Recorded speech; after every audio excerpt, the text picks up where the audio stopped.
How's it going, VOD watchers? Y'all know the drill. Timestamps in the description. It's just some free coaching, probably like 4 sessions. I don't have time to play games or anything today, so just hanging out. Probably be a little quicker than normal as I am starting stream a little late. But you know, we'll get into it. I still need to do some YouTube stuff tonight as well for sure. How to edit, and we'll edit a couple things and get a video up and try to get videos set for tomorrow because I want to update the map guide, the thing that says map every 5 seconds. Like map drill, I want to make it also someone has to run with like sinners timers and buff timers and all that. So for one, I want to update the map drill to have like a I don't like hearing my own voice, so at least for myself and maybe for other people if they like it more, like a robotic voice to say in map. And then for 2, I want to add timers because someone asked. But then also I don't really want myself. I don't want to use solo timers because I like training myself. Like I'm at a point where I don't need that part of the drill for buff timers and stuff because I already look at the timer enough. So I just need to want to train myself to focus on map. And then I guess maybe with the timer or like also when it says map, I tend to look at the timer at least in lane. Anyway, whole tangent. Let me.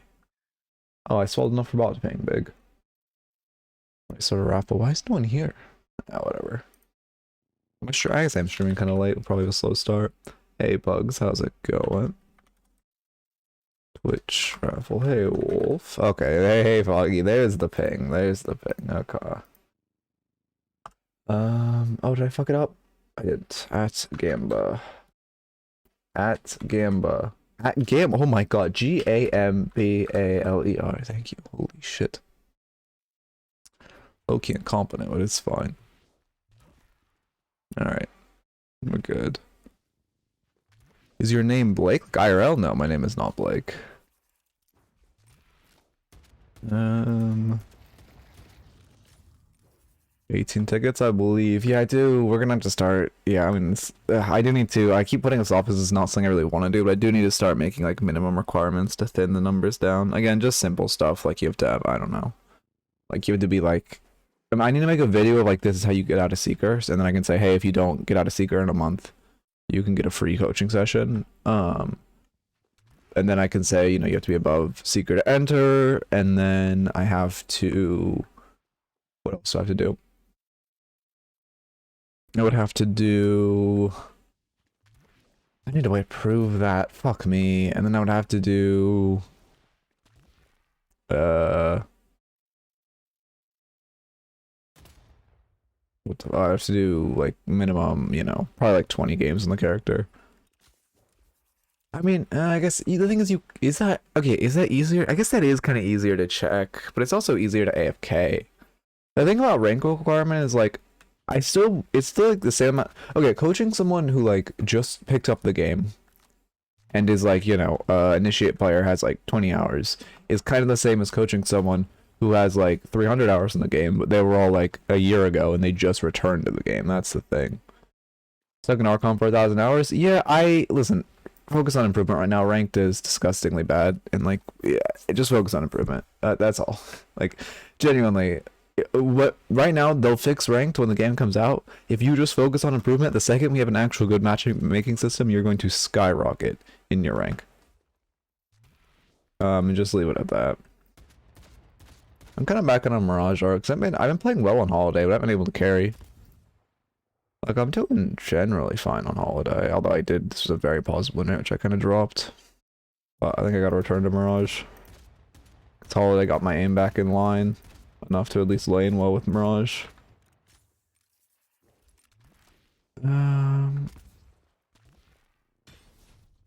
Let's see. Got Rit 3 recently, which is huge. Nice, nice. Yeah, I mean, respect to anyone climbing right now. I need to get my doc up and Twitch stats up. I've been looking for carry characters that don't require the greatest aim. I mean, then you're just going for looking for a spirit character, you like Pocket. You could also, well, I guess Mina requires some aim, but you're probably just looking at Pocket. They're pretty much the only spirit character carry in this game that can actually carry a game. Like, you know, Spirit Holiday or whatever is good, but like, The thing is, you can like on most spirit burst characters like Holiday or whatever, or like Viscous, you can do well in a game, but Pocket is the only spirit character that can solo win a game. Yeah, I believe in you. You can, well, if you'll definitely like you can hit Eternus. You just keep grinding. You're obviously still improving. You'll hit Eternus again, then you can like sit in Eternus. Then you'll hit E6, and then go, wow, look at how good I am.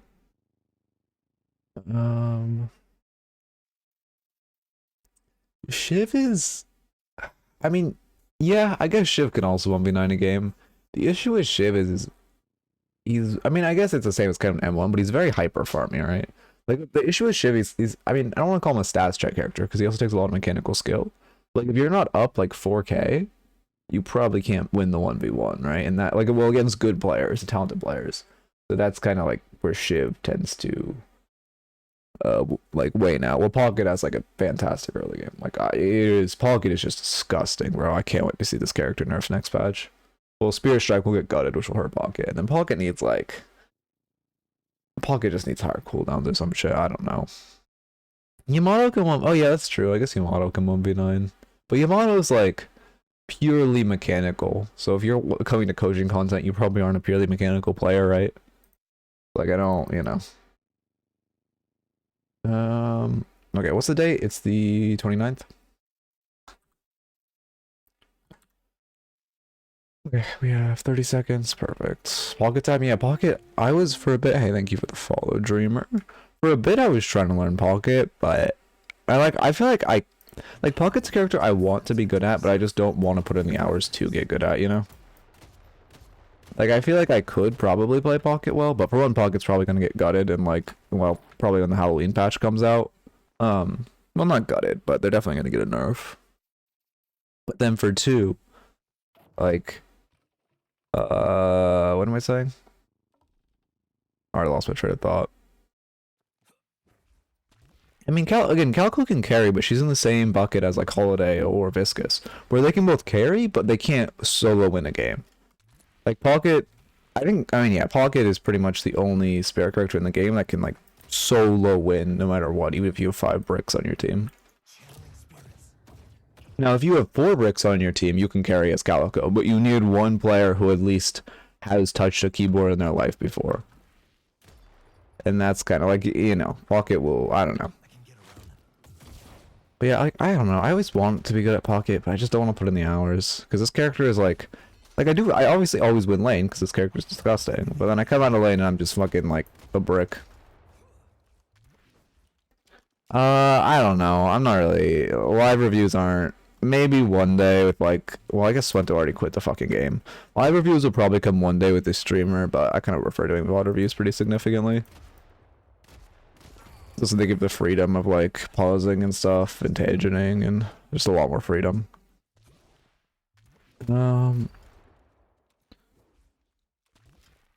Pocket is fun, kind of, but you know, I know I'll win with Pocket, so I get pushed away from playing them, you know? I get that. Yeah, no, I 100% get that. Yeah, like, I've gone to be a cracked movement player. That's the thing. Well, maybe not cracked, but I'm like actually pretty decent at moving around the map now. Which is one reason I liked Holiday so much. But it's just like, I don't know. Also, the thing is, you gotta keep in mind, next patch, sorry, I'm implying I recommend learning Pocket. But next patch, Pocket's gonna get a nerf. Spirit Snatch is gonna get a nerf. And Majestic Leap is gonna get a nerf. And Cultist is gonna get a nerf. So, you know, you kind of hit in like, I don't even know how to go past trifecta, like the quadfecta of like about to get hit with turbo nerfs. Oh, okay. Wait. Since you're here, I need, before we get into this review. Oh, Wolf, you won. Nice. Then it's perfect it's you too, because I can stall for a second. I need to ask a question from a movement player. So probably pull up my mod manager for some reason, because I think it's the same like file.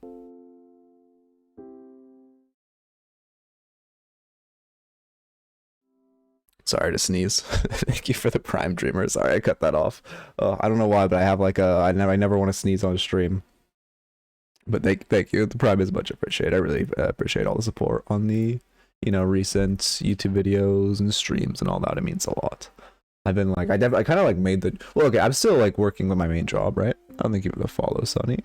But I kind of made the choice like earlier last week of like, you know, prioritizing this, so like fully, but we'll but also to be for my job, it's kind of more switched to software development, which is easier to do, like, you know, in the evening.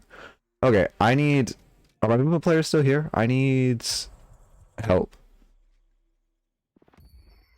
Usually if all three of those get nerfed plus pocket, I'm going homeless. I mean, 100% they are. I should make up nerf predictions, honestly, for next patch. Ooh, that'd actually be like good, maybe in between next raffle. Okay, what am I doing wrong with my strafing? I need like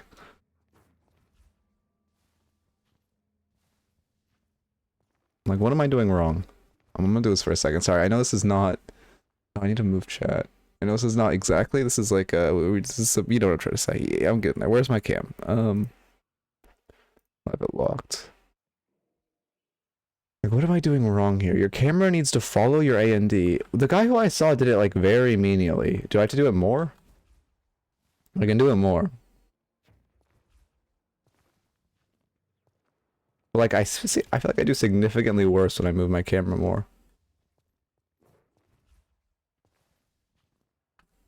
See, I can't even, when I try to move my camera more, I can't even get a second slide.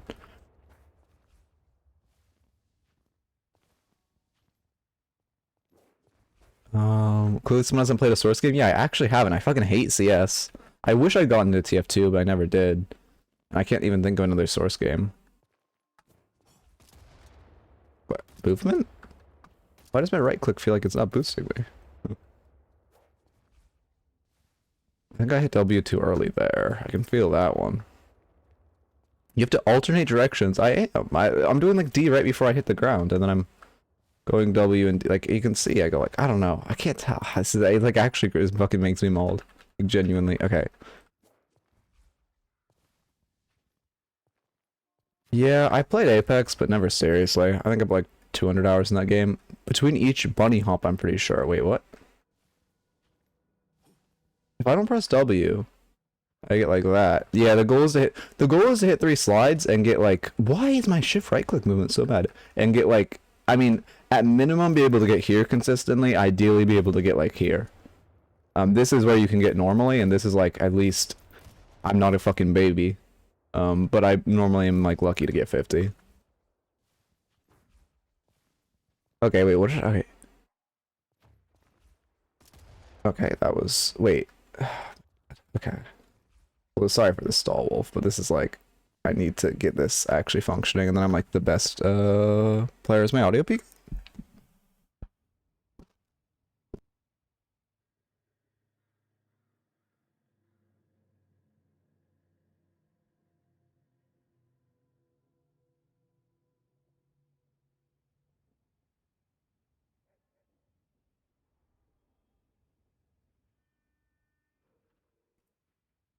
Wait, does it... Or did my filters get reset? Wait, how do I sound? Do I sound bad? Filters are here. Now you sound normal? Okay, it probably was out okay, Mike, then. I like had a whole thing happen with my computer this weekend. That's why stream is kind of like today as I was fixing some stuff.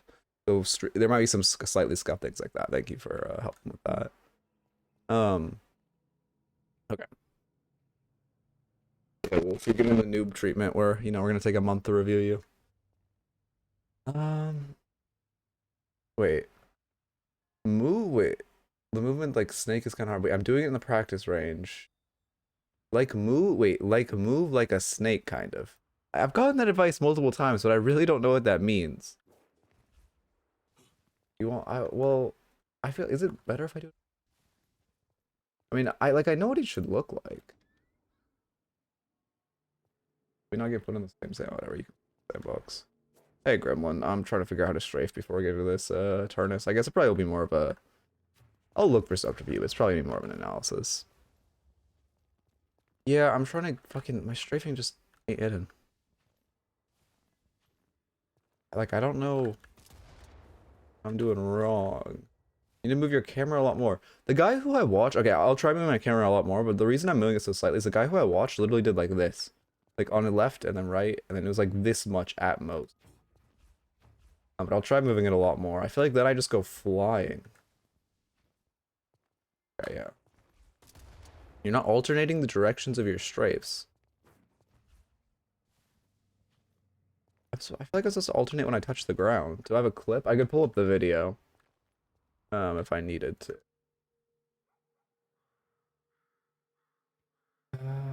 Me DLNS live.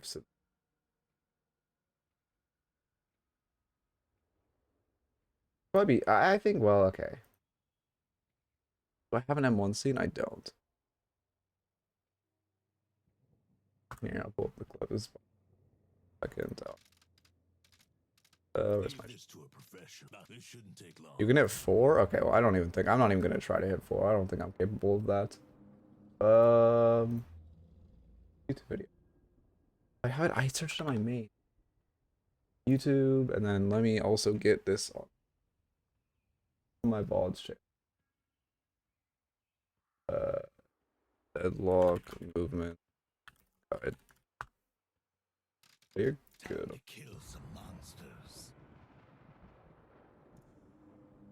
Happening.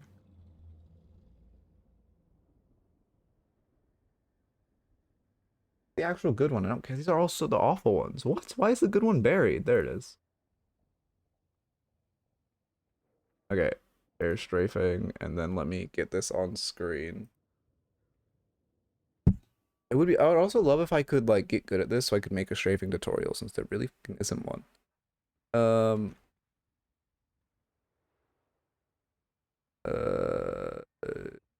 There's window capture. There it is.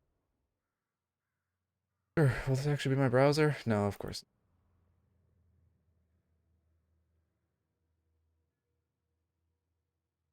Okay. This is like. Let me move this back.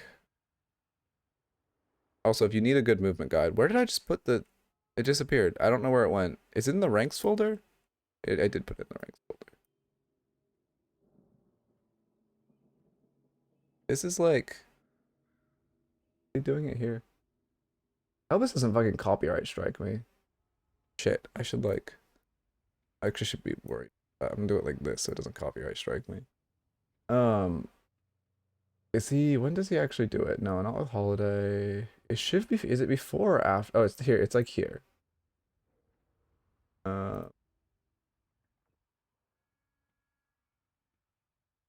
Cache differences?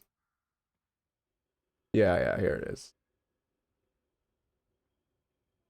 Is it here? Oh my god. I don't remember where it is. This is scuffed. Not COC aerial sliding. Oh, it has to be here, right? I'm just looking for him starting at the other side. Yeah, he shows with holiday, and I got that one down.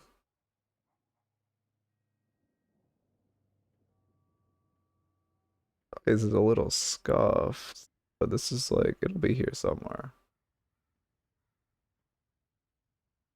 It was way before this.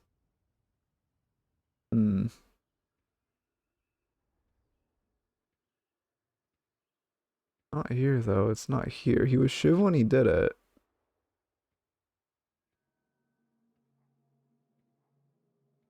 Is this it? Anyway. Might just give up on finding it here. Oh, here it is. Here it is. I think this is it. This is one of them. He's talking for a while, and then he'll do it. Okay, now he's showing... Yeah, and then you're gonna show... Yeah, okay. There we go. Here it is. Here it is. This is the way he did. This is what I'm trying to emulate. Oh wow, here she does it way more this time. Okay, I can't find the part where he did it really small, but let me try to do it a lot bigger now. But see how like he gets that far? That's what I'm trying to do. Okay, he did it a lot further that time. Let's see. He's surfing. What do you mean he's surfing?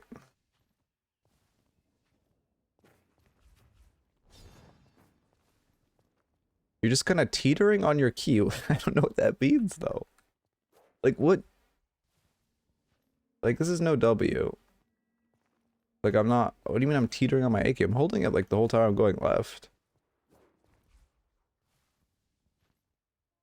It goes so far if I press D on the ground. I guess I'm not pressing W.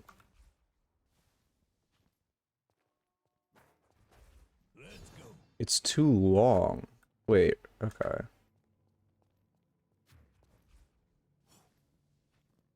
You're turning your camera? Wait, you have to turn your camera and hold D. Yeah. You move like a snake in the literal sense of zigzagging. I don't understand. Whatever. We'll get it one day.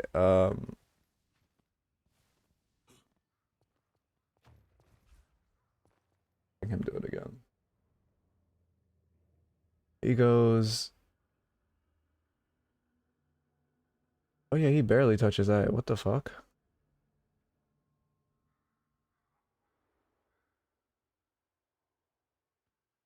Oh, he actually barely touches A. Okay. Let me try with barely touching A. Try do this. Wait.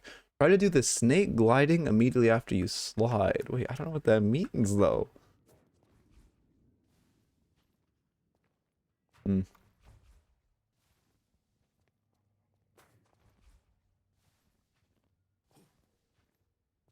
I mean, I guess that was technically not worse than normal. So that's improvement.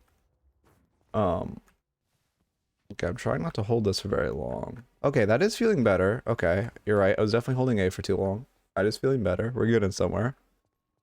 Oh yeah, I can show the clip of him doing it again. This is him doing it.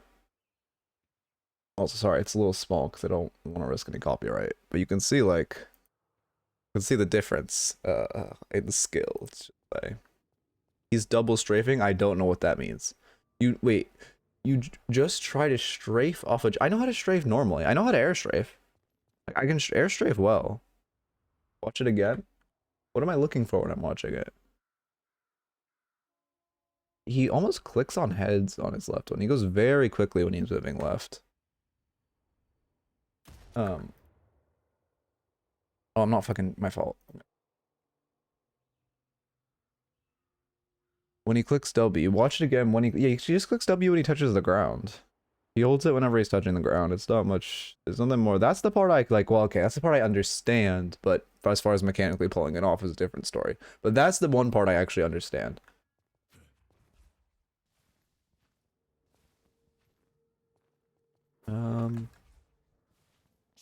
Majestical leap to do this better.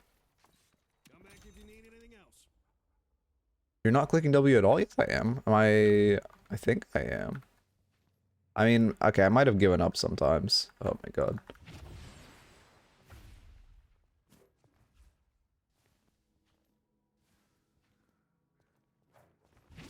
Okay, yeah, maybe I was spacing out and forgetting. I mean, I'm okay. I'm actually making progress. This isn't tilting me anymore. That's good. You're still too passive with the W strafes. Should I be holding W longer? When you're turning back in, you're not pressing in on your key. Wait, what is in? Just D?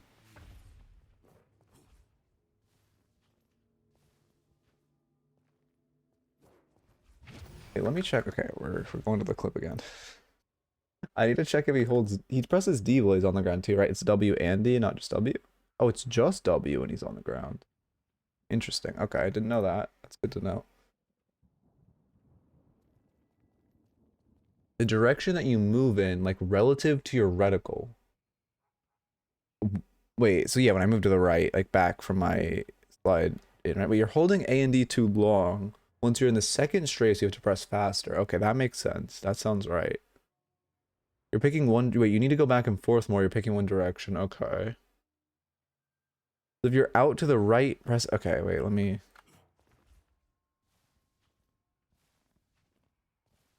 Okay. There we go. I'm putting it together.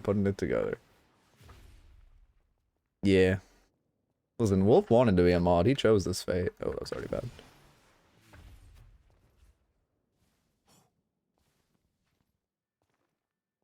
Man, okay, I hit it once, so that's good.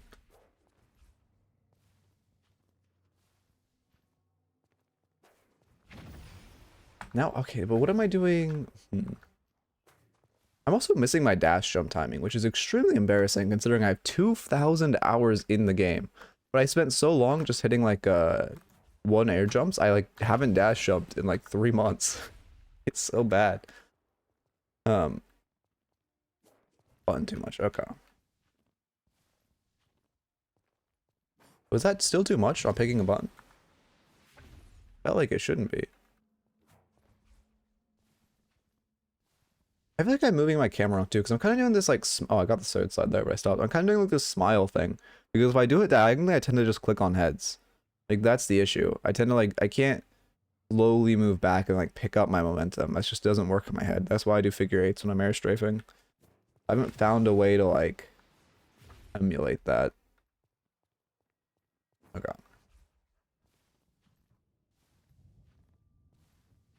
Okay, I'm definitely getting better. Okay, I'm definitely getting better. I appreciate all of your guys' help. This is definitely getting me somewhere. I held A for too long, I can tell now. Okay, that was significantly worse. Any thoughts from watching those? Oh, I only watched... Well, I watched 2 of them. I was kind of distracted for the second one. Let's see. Was there anything important? I don't think there was anything that important. It was interesting to watch, but I didn't really learn any. Like, they made a lot less, like, macro calls than I'd make that were, like... Or not that I would make macro calls than I expected, I guess. Matt's Fan Club. I think they renamed themselves to Chain Gang, but most people still just call them Matt's Fan Club. I have no idea how the guy does 4 slides. I'm not even approaching 4 slides. That was like, at 5,000 hours, I will approach doing, a 4th slide.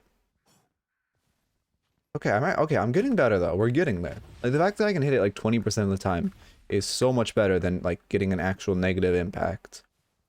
So we're getting there for sure. Holy shit. I'm not doing that, bruh. No one is. Oh, the 4 slides? It's been 20 minutes? Yeah, you can wait, Wolf. Come on. You actually want me to speed this up? Because if you actually want me to speed this up, I can. Because I am actually getting a pretty decent handle on it now.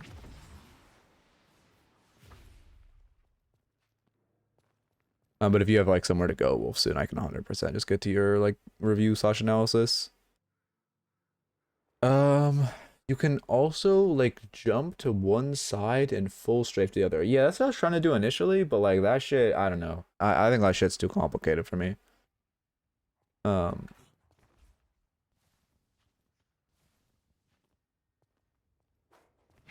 Getting somewhere. I gotta move the cam more too. Okay, I just gotta air strafe in the air, W when I hit the ground.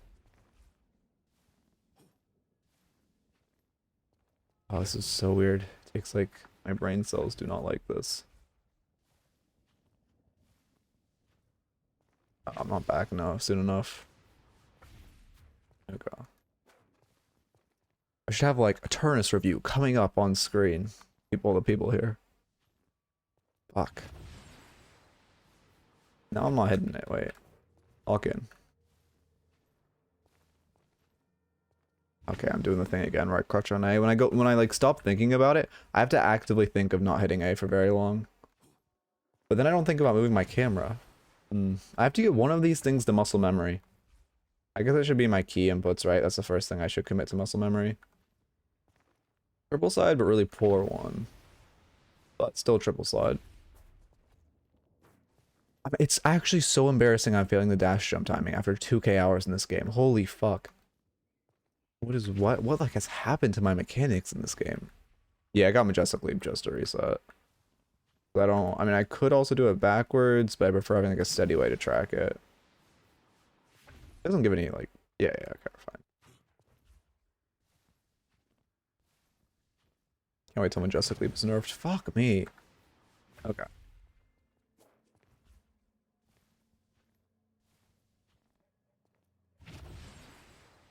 Why, does anyone see what I'm still doing wrong though? Like, in between the actual successful ones and the unsuccessful ones, like I can't really tell what the difference is at this point. You're swinging a lot more left than right. Okay, try swapping halfway. But I feel like when I do that, I go so much more right. Because I'm hitting D when I'm on the ground. I feel like I have to compensate by going further with A in the air. We're watching him again. Let me see. I thought he did that, but I might have seen. Did I go back too far? Maybe I did. Too far, okay.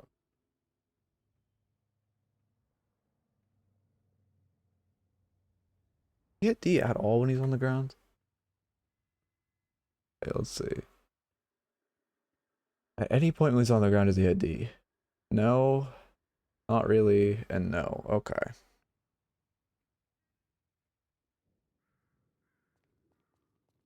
Yeah, I've been told to circle things, but that doesn't work for my brain. That feels worse though. I can't even tell you the way I was doing it, but the way I hit it, I was definitely holding D on the ground. Yeah, that feels like significantly worse. Okay. Actually, great. Okay.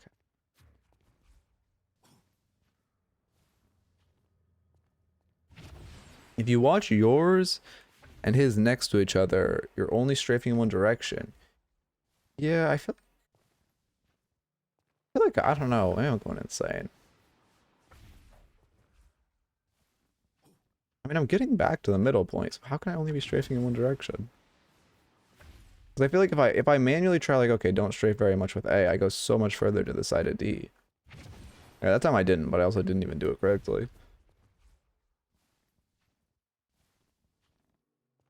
Yes, yeah, I am making a lot of momentum back. Okay, okay. Also, hey, Lucy, how's it going? Feels so much worse, though.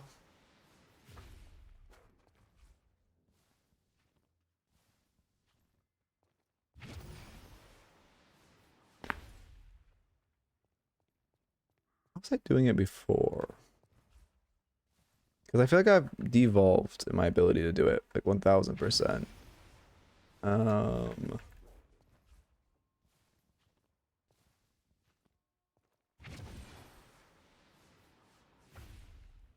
What has changed? The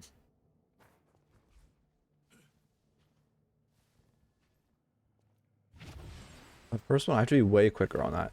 Also, the issue is I can't focus on moving my camera and hitting my keys correctly at the same time. Okay, focus on... Okay, focus on not pressing A that long. What's happening? I mean, just learn shiv movement. Learn like his wall bounces, all the flying shiv stuff. And it'll make life a lot easier. Because this character is like pretty immobile, right? Oh my god.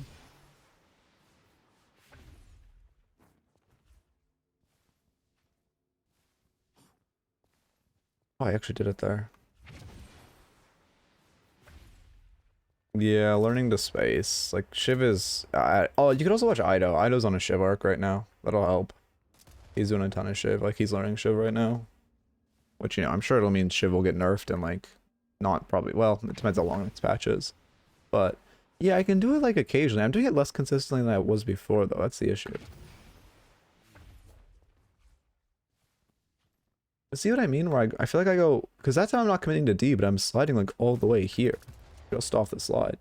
I'm not actually sliding down the line.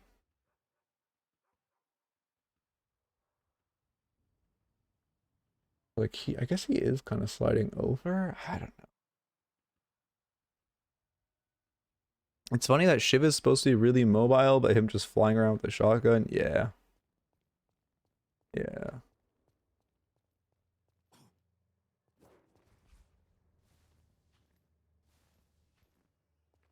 Hmm.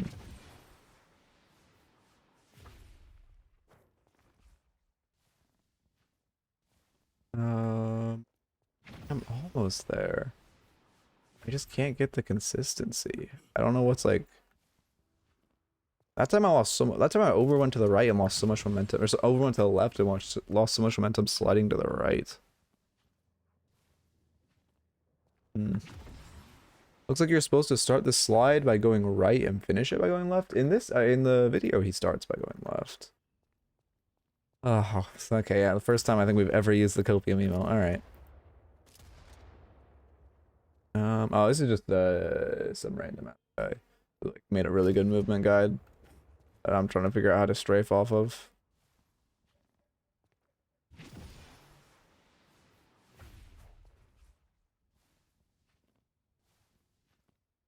But like, see, I don't know. That's me trying to like press A less, and I go to 50. Like, well, actually, let's try. That's kind of made me trying to move my cam more and press A less. It feels so much worse. I just didn't do it how I was doing it before. It was working like that. How was I doing it before, though? Fuck, I actually got it down, too. It was over going to the right and then just coming back with the... Yeah, I can, like... If I intentionally do it wrong, I can, like, do it at least fairly decently. But it's... I don't want to, like, train my brain to do it wrong. Yeah, that works. Okay, well, I guess if I just have to stare at the ground, and that makes my mouse move correctly when I'm not focusing on, like... I don't even know what.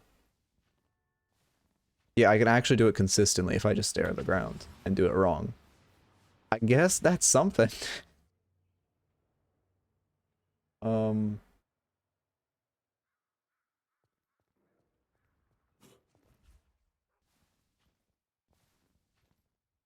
Yeah, actually, okay, well, I mean, I guess I got it consistently.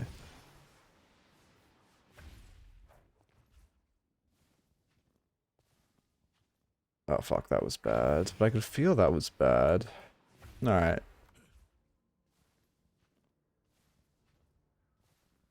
Yeah, I guess we'll switch to the review now. It's like, this is... I think I'm... These days I'm doing it wrong, though. I don't want to learn to do it wrong. Whatever. I do actually have to restart so I get the movement thing off screen. Turn that mod off, and then reload. You're hitting 4 next week? No, I genuinely don't think I'm hitting 4 till I've, like... If I had to be honest, 3k hours in the game. But I'll train doing 3 for a while. And then we'll get there.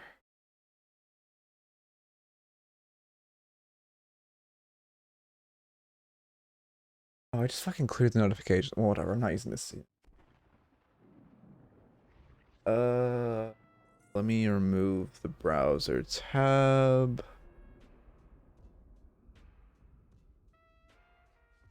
I believe, thank you. I mean, I'm getting like somewhere. It's gonna take a lot. Here, get Twitch up. Okay, we have the dock up, perfect. Yeah, get the match ID right here. I like a review to me. Oh no, I should. Whatever. I'm like 95% getting 3. Haven't even felt close to 4 once. Yeah. I have no idea. That's not. There's no shot I'm looking at that. I mean, Ivy's kind of always been like this. Oh, is that a different code? Oh, it's a different code you want? Okay.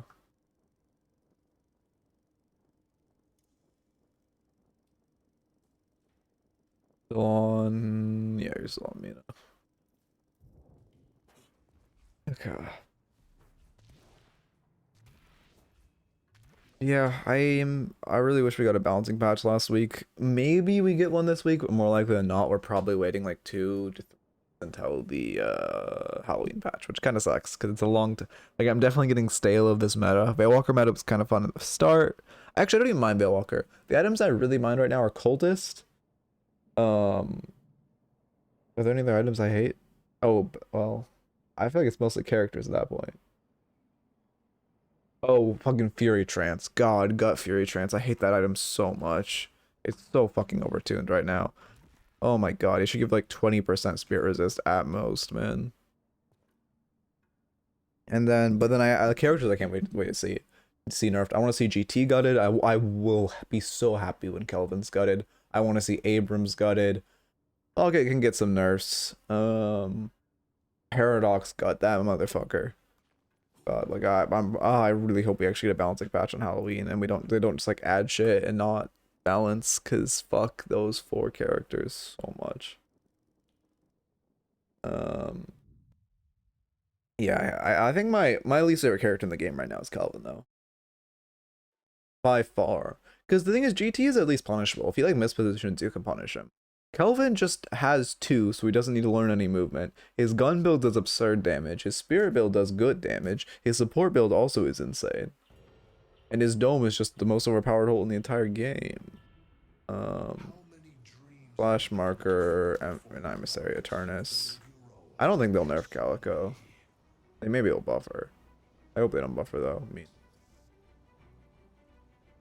up here, get the Eternus logo on screen if my mouse would work correctly. Okay. Yeah, we're good. I need the dock claws. That's what. Yeah, Doorman Lane probably does need a nerf. I think the issue with Doorman. I don't know. I honestly don't even know what they do to Doorman. I mean, his Bell just feels too oppressive, but like, I'm not quite sure what they do to it. Because I mean, maybe they could just nerf damage, remove the on hit thing. Because the fact that is what T2 Bell gives him like plus 80 damage in total is kind of insane.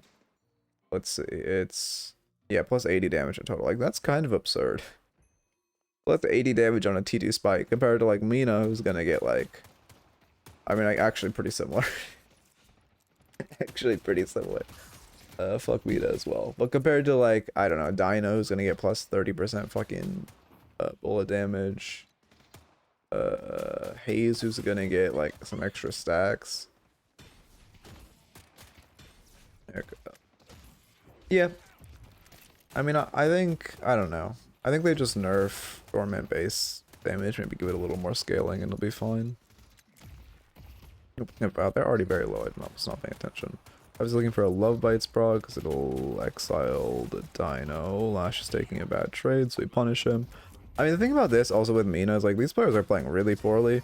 Because like even in a world where Mina loses this trade and has to back off, like she still just presses break on minions and heals it back. Like it's what, 80 heal right now? 35 healed. You don't have the level in it, that's why. It's like 35 heal. Like, you know, if she really needs to, she can put a point into it, get it to 55. Like this trade's really bad for them. Because again, even a point where they take a neutral trade. I mean, maybe for Lash it's okay, but for Dynamo it's terrible. Even if he's going heal max.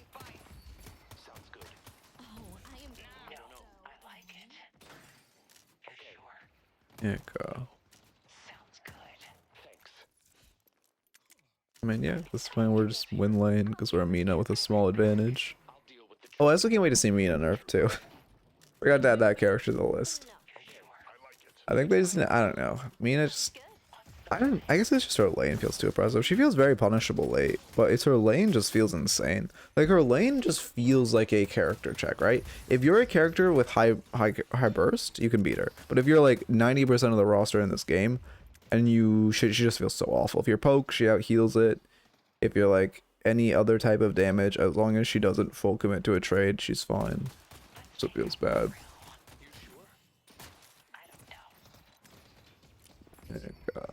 You're doing a lot of ground slides, Wolf. How's your movement? I'm actually gonna pay attention to that a lot here, considering I'm on my movement arc right now. That's what sucks. I want to play Holiday so fucking bad, but like for the movement stuff. But like a character, I don't know. Doesn't feel like she's too supportive. Like her ult is just, I mean, her last is fantastic, but it's like a supportive ult, which is not good for a game you're trying to 1v9. Yeah, that's probably, I guess you're here, but like, well, okay. I mean, if you're trying to improve, you do need to get at least the core mechanics up. I'll watch you move more. But the fact that I've exclusively seen forward ground slides from you is not a good sign. Yeah, another forward ground slide. Another forward ground slide. Will we hit another one? The only time forward ground slides are ever good. Yeah, your movement is awful. Yeah, like, if you're trying to improve, you need to lock in. I mean, I'm not even saying, like, you don't necessarily have to, like, spend time in custom and, like, movement train. But just, like, learn how to do diagonal air dashes. Learn, like, jump slide at the least. If you really want to stick to rudimentary movement, you can literally just jump slide. The forward air dashes are, like, probably 2/3 as efficient as either diagonal air dashing or jump sliding. I'm not really interested in movement. I mean, you're just griefing yourself then. Like, you're not, I don't know. It's your club. Like, if you're submitting for coaching at this point, like, that's what's gonna get you to climb. Yeah, again, I'm not talking about you have to do some sicko shit. You don't have to spend, like, fucking, like I'm doing, practicing air strafing or whatever. But literally just teach yourself to, like, jump and then diagonal air dash. And you'll go, I mean, you know, 30% further every, like, dash.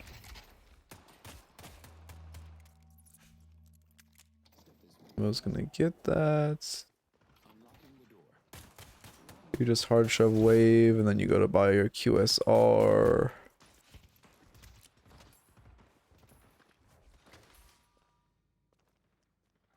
Heck, what's the point diagonal air dash thing? Is it? Yeah, it's because it like combines. You basically get both momentums, so it like combines the vectors and just goes further. Air dashing in general better than ground dashing, and then diagonal dashing just gets you further because it's combining the vectors. Give me in a moment. How ahead of you are him? 1K. He lives. Oh, he does live. Dorman's not chasing. Okay. I don't like being this exposed. Mina, Doorman needs to abuse this lane way harder. I mean, yeah, we are into Dynamo lane. I mean, they are abusing him pretty fair, but also, yeah, you're into Dynamo lane, so it's just, kind of just one. QSR next. Just, yeah, that doesn't work. Okay, yeah, now we have to wait for our rake to come back online, and then we'll heal half our HP bar with one more rake. Oh, we missed one, but still plus, like 100 HP. 100 HP. I really don't know my Mina fucking rake healing, I'm noticing. I thought it was just like 8, well, I guess it is close to 80 in lane. I do not know it as well as I thought I did. Damn, that's good.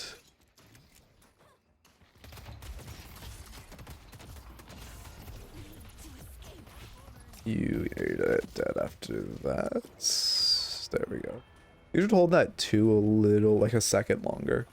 You don't want to instant recast there. If you just hold it like, I don't know, half a second longer and then recast, you can put yourself in a better spot. If you watch Ido play Mina, he'll always, well, for one, I think he always has a route in mind, but he'll always 2, and then he'll like find a way out and recast 2. Like realistically, he probably here would go 2 into the air and be like, oh shit, wait for a second, then 2, try to get behind the side. If you watch, he always like kind of stalls a second 2 to look for his best out. And also, while you have your second 2 online, they're never going to use any abilities on you because they know you can just dodge them. Like, you know, I don't actually know if Flash had ground strike up there, but you weren't in danger of getting ground striked after your first one because he knows you have the second one online. He's just going to put himself in tower and get easily dodged. I mean, yeah, we just kill that guy on it. Lives on 1. Way to heal. I wish I could see your rake healing in lane. I can't wait until they like update the graphs. As like a data-driven person, please add an in-lane stat that's damage done to minions. And like add in, like, we have damage done in lane. Give me like all the damage done in lane. I know I can like go to graphs and look, but it's like inconvenient. Yeah, we're going to heal off this cam. I don't think, do we one-shot small creep with our rake at this point? I don't think we do. Yeah, we're gonna shoot it first. Ooh, unfortunate. Oh, that's really unfortunate. Now we probably have to base. I was waiting for our rake to come back up. Okay. You missed. Did you miss the full wave at this point? Wait, let me see how much you missed. 1, 2, 3.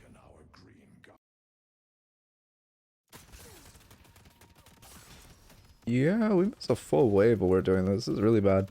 Because also, like, even in a world where you are able to rake this, you're only getting +2, right? You can get +2, like, creeps on a wave. Us being down an entire wave is really bad, even in a world where we got the heal. Because we could have just full reset to base and missed a full wave, and then gotten the heal. And been in a better spot. Yeah. I mean, you get some HP, but not feeling great. Where was the video sliding section? Oh, the mantle sliding I was showing.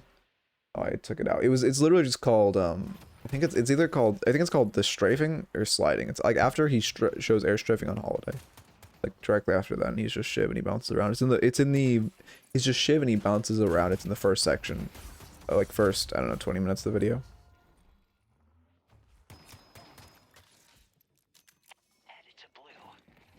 Okay, we're leashing for our sinners. Dynamo's trying to ult, obviously, so we shouldn't chase. Yeah, we're playing a little smart. Ooh, okay, we barely stayed out of that. Pick him up, and we'll pick up Lash as well. Need to dodge the melee, yeah. Yeah, that's good. I mean, a little unfortunate with the movement, but I like the vision of 2ing up. I mean, I think your best option when you aren't able to make the building is you just like wall jump around, try to get in here. But yeah, I like the vision. I like the vision of throwing a gambler's parry and then 2ing after since you have a guaranteed melee dodge. That's a, like, you know. That's something I see a lot of, like, iframe characters do. Or I used to do it a lot on Dino. Not even with 2. Because with Dino, you can throw a parry. And then if you fuck it up, you can just kick them and roll backwards. And you will, like, when they're in their melee animation, they'll just bounce up. And you're fine. I do it also on Mirage with Tornado. Like, you'll see it a lot with characters that have any kind of guaranteed way to dodge a melee. Is they'll throw more gambler's parries. I'm farming a ton of stacks on a roll, which is great.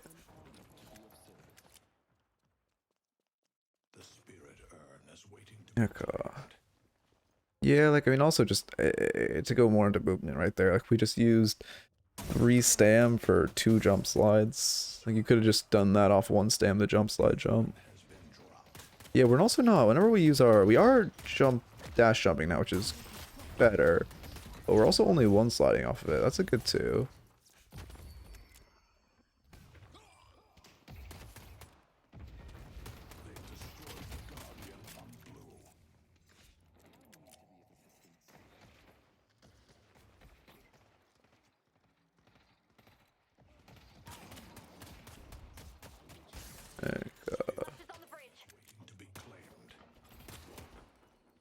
I'm kind of like spacing out. Yeah, that was good. That was perfect. You used the dash in between like your first and second recast. Now we base. We have... No, when did we use our boost? Oh, I was not paying attention. We're gonna lose tower for this, but it's better than us dying. And then losing tower. Saving or... Okay, we're going cultist next. I mean, yeah. Obviously, Mina needs cultist. All the other... I mean, also, I'm assuming when cultist... I was talking this... I was, this weekend I was coaching someone who's playing Mina. And I'm assuming, like, once cultist gets nerfed, we're gonna have to go to... Or you're gonna have to go to a different option defensively on Mina. Before cultist, it was fortitude. But I wonder what it's gonna turn back to. It might be fortitude again. Because the reason you buy cultist... I mean, obviously the fire rate is great. Yeah, it's a good ult. In case he wants to ult us, we just ult him first. We always have to get that silence on him since we're a Mina without 2. Unfortunate, we have to use the ult, but it is a good, like, bat or die type of ults. Also now Lash has broken ass leap, so we're in a bad spot. But yeah, I expect to see, like, I mean, maybe it probably will be fortitude because that gives the most base health in the game. But anyway, what I was saying is one of the main reasons you buy cultist, obviously the fire rate's like fantastic on her, but it's also really about that bonus health because she has so low health scaling. You need health on her. Like one of the main reasons you actually go to cultist.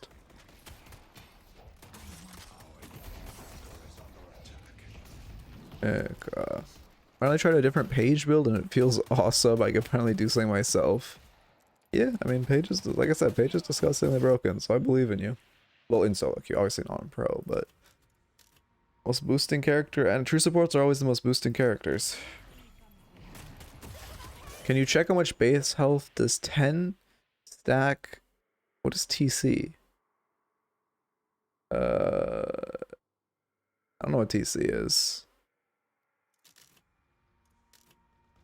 Trophy collector? Oh, I don't know. It's what, 25 HP?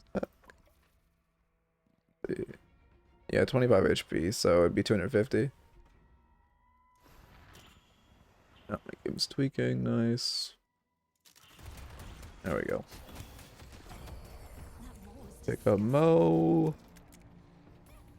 You should be careful. You're dead to bats. Wow, that was way too risky. I was about to say we're dead to a Geist bomb, but then... I mean, risk reward wise, that was never worth it. We know she has bomb up. We're just putting ourselves in such a dangerous position. If she just walked up and pressed 2 on us, we die. Which would be, you know, obviously not be fun. We're saving for... I don't know, most people use the idle build on Mina. I can't think of what it builds next, honestly. Still after cultist. I'm actually drawing a huge blank. I used to know at least the first 4 items in this build.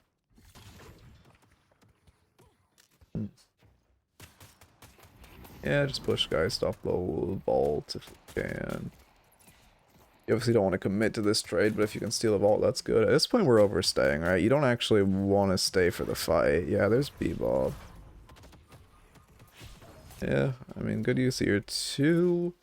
Only thing is that, like, if we're in that position, zoning Geist, our goal is to steal the vault, so we just want to try to get a heavy melee, light melee on it, right? We obviously don't want to take it, we just want to destroy it. So you should, you know, after, when we have no teammates around like that, if you are pushing Geist back, you need to be trying to break the vault. Or just running away, because greeting for, you know, 1 or 2 stacks in your ult is not really worth.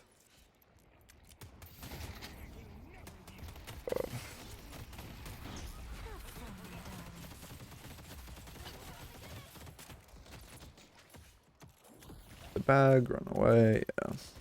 I mean, what's our farm looking like? We're 13k. Oh, our farm is actually not good at all. I mean, it could be worse, but I guess we lost lane. 13k, 15-minute game, lost lane. It could be worse. We do, like, coming to this mid fight, our goal right now is to side lane and get back into this.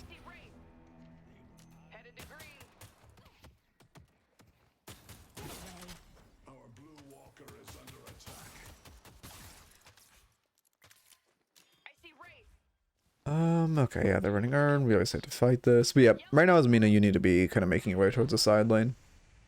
We're not really in a position to be,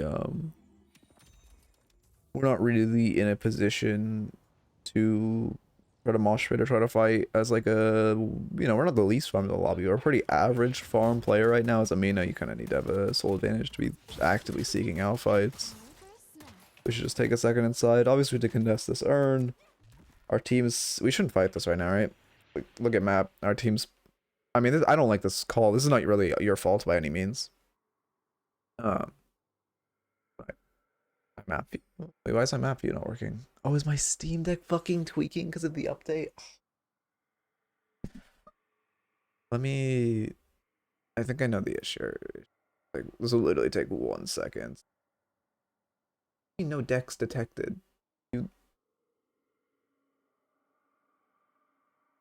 Okay, cool. I unplug and replug it. Surely that'll fix that smile. Sorry, I mean, this literally will take 30 seconds. If this is the glitch, I think, and if not, I'll just give up and not have the stream deck for this stream. There we go. Yeah, perfect. Okay. Actually, I have to add back in. Okay. So right now, I mean, I don't think you're taking this fight, right? I'm assuming we're not really looking for this. Because, but what I was gonna say is this isn't a great call by our team. Because for 1, our blue is about to crash, right? So it's not great. But for 2, we're putting 2 on this walker, which means we just can't fight Urn. It's a fight where we're down. But then for 3, this is a bad call by our team because we're only putting 2 to siege the walker while they're running Urn. I don't know. I mean, how vocal? You're like fairly vocal, but not very vocal, Wolf. Like in this situation, also, I mean, I don't know. Again, you kind of said you're not trying to hit E6. But if you are, like, one thing you'll see if you watch a lot of Eternus players is, I mean, you can feel when you're in like a lower ranked lobby, and I would say this split makes me think, at least, you know, some of these players are in Eternus, you kind of have to start IGLing. Yeah, like I said, I'm not assuming you fight this. Like, I'm assuming you don't fight this, but my point is, you should kind of be making a call, like, if we, like, it's kind of, if you want to climb, you kind of need to be the one making a call, like, hey, if we're giving Urn, we need to put 1 more person on this walker. If we're contesting this Urn, we need to bring 1, like, you know, probably the Abrams needs to come over here, and the Guinness can choose to split. But again, if you're trying to hit that E6, you kind of need to be stepping up to an IGL role. I mean, yeah, this isn't obviously not, and you kind of need to be. If you're not on mic saying back, you need to be spam pinging retreat. Which I'm just going to assume right now you're saying back on mic. No, but either way, we need to be like... Wait, is our mid-wave pushing? That's not how that works. Wait, how did our mid-wave win? What the fuck? I guess our mid-wave just cracked. I'm pretty sure our minions just won a 4v6. But I guess our minions are just better? Oh, this is also not really a fight we want to be looking for. Oh, 2 of them reset for your Guinness and Abrams. Okay. And yeah, this is good. Now we shouldn't be running away. Now we shouldn't be running away at all, because we see 2 reset for Guinness and Abrams. There's 3 here. Oh, their Bebop's dead. So they can only have 3 on this side of map. We already have 3, and our Shiv is going to boost back in. This is not a bad fight now. All we have to do is really be afraid of the last ult, right? Yeah, but you don't have to give height there. Like, you can back off, but you don't have to give height. Now we're going back in. We should be able to clean them all up. Obviously, we do have to respect the lash hold, but as Mina, we're fine. He reset to catch. Someone needs to catch that Geist. Crazy your team lost 2v2, but whatever. Okay, this is the time where we don't really want to continue to look for this fight, though, because now we're probably going to get ulted for one. But for two, now, like, you know, two of our teammates are coming to catch this. We know at this point they have shoved their wave, so we can assume the Geist and whoever else rotated back are probably around this, like, box coming in to help their teammates in this fight, and now it's not looking great. Okay, that Dormant peels for you, now you should be backing out. Your Shiv's dead, just let him die.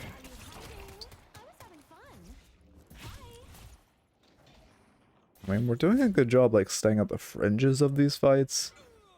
But there's still fights we should kind of assume are not great. Because even though we didn't die for that, our doorman did. Okay, we're fixing lanes now. Oh, Spirit Stamina, of course. Yeah, I forgot Idol loves that item. Oh, but on Hollow. Oh, never mind. Sorry, I'm whole tangent. Cooldown next. Yeah, and then it's Boundless and a Spirit Burn, right? That's where his build goes after cooldown.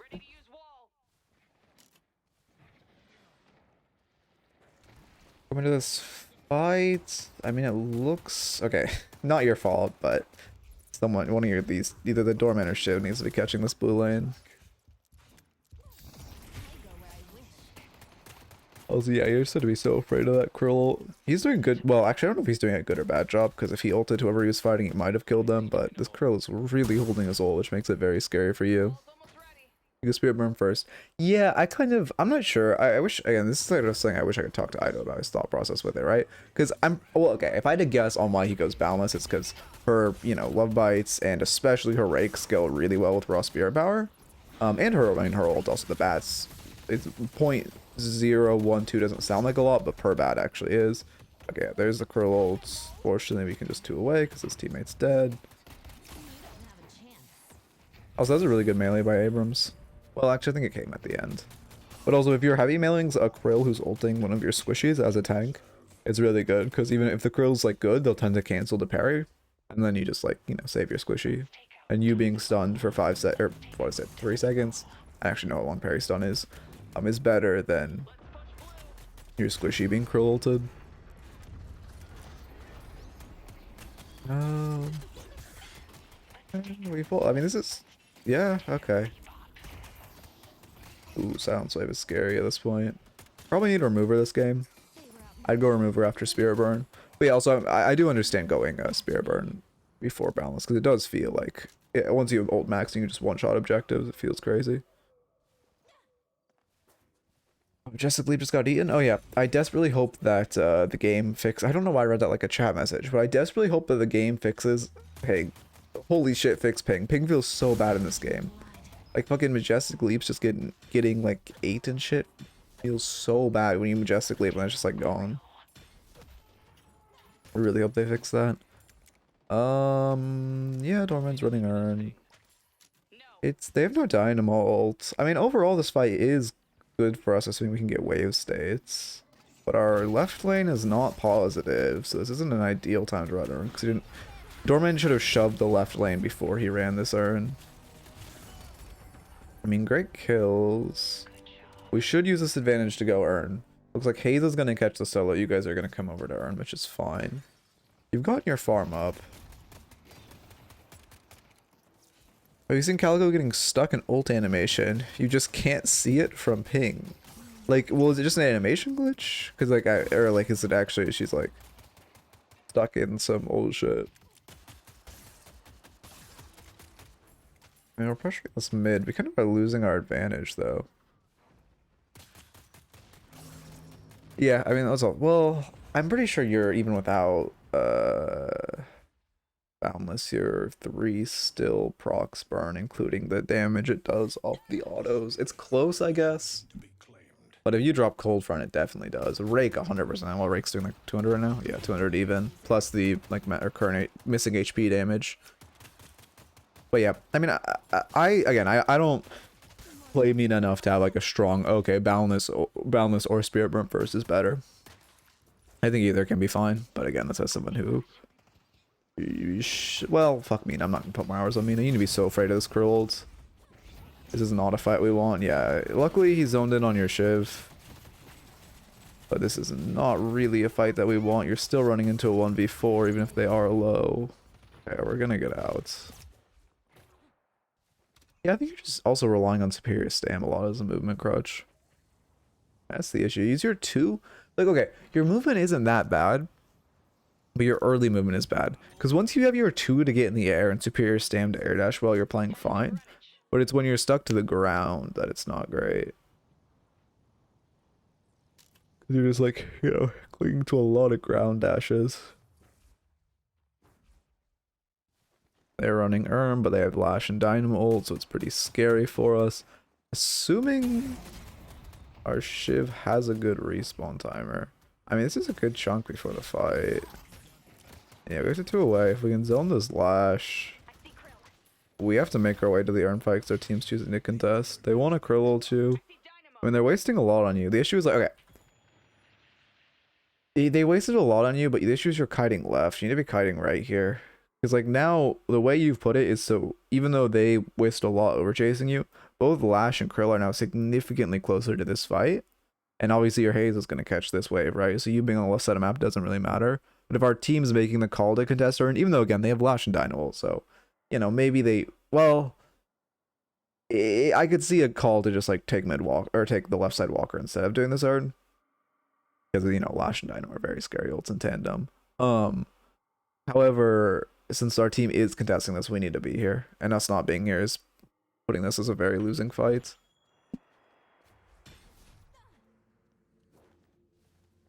The urn has been dropped. Yeah, I mean, catching mid, we heist Urn. Also, the issue is if they did win this Urn fight, like say Dorman hadn't managed to heist Urn and we lose the Urn fight, it's just mid boss for them, right? Which actually, we're getting a couple picks. How did Haze not catch the left lane? What the fuck? Never mind. But now it's starting to look like a bit of a mid boss angle for us. We can get another pick. Okay, now it's even. Now we're up 1. Now it's even again.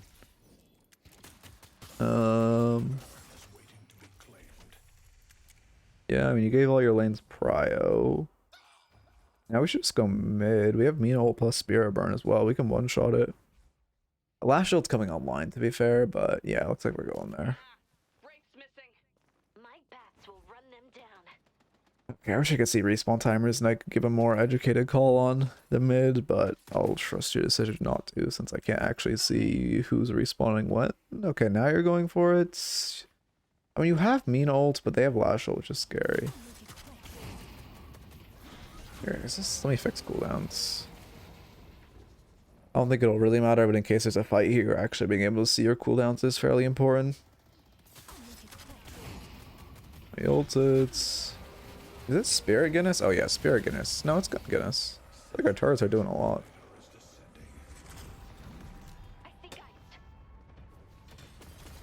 Yeah, we get Rejuve. I mean, that puts us in a very winning position for game. They used Lash ult? Who possibly got Lash ulted? You know what? I don't need to know. Maybe he threw it, and that's why we did the mid call. But judging by its cooldown, actually, he did throw it, and that's why we decided to do mid. So that works out. So we're going Boundless next. We'll probably buy it in secret, because we're close. So we're going to TP to our secret. And we're beelining their secret. Then we're going to go to either left or right walker to siege. Our ult is up in 15, because why give it a cooldown? We'll probably just ult the left side walker. I think Mina should stay mid. If you have a 1v1 on mid and win / chunky threat and walker, Mina's a better side laner. Because her one or split potential of one-shotting walker, it's kind of like a Wraith, right? Like, you don't put Viper or Wraith in mid, because, like, for one, they want farm. Well, okay, normally you don't. Because for one, they want farm, and, like, Mina wants to farm, and being a mid lane, you're kind of crippling your farm by not side laning. But for two, it's scarier if you have, like, if you're threatening a side lane walker. Because if they let a single wave crash into the walker, it can just be gone. Well, it's pretty rare waves are actually going to be allowed to crash into mid lane walker. I mean, they're holding Urn, which is good by them. We get a Reju stripped, but we'd also get a Walker. Better than taking the subway. I mean, they are pausing for... Oh, they're out of pauses, that's why. I mean, this is good. If none of you are going to respect pause for him, like, they are basically down their Dynamo ult now. The way they win this is Lash ult into Dynamo ult into their Walker, but now they're down their Dynamo ult, so it's fine. I think this Lash is... I may be giving him too much credit throughout this game. But he was in your lane, so he's probably Eternus. His ults just feel so unimpactful. But I feel like he should be... There we go. Now he's looking for one. You press 2. Yeah. Like right there, there's 6 of you sieging his Walker, and he rushes a 2-man ult, even if you didn't have 2. And he has Silence Wave. He could have Silence Waved you first. Huh. Which actually, now that I remember he has Silence Wave, we need to respect that a lot more. We were standing way too in the open, because he has, like, with him having Silence Wave. Heck,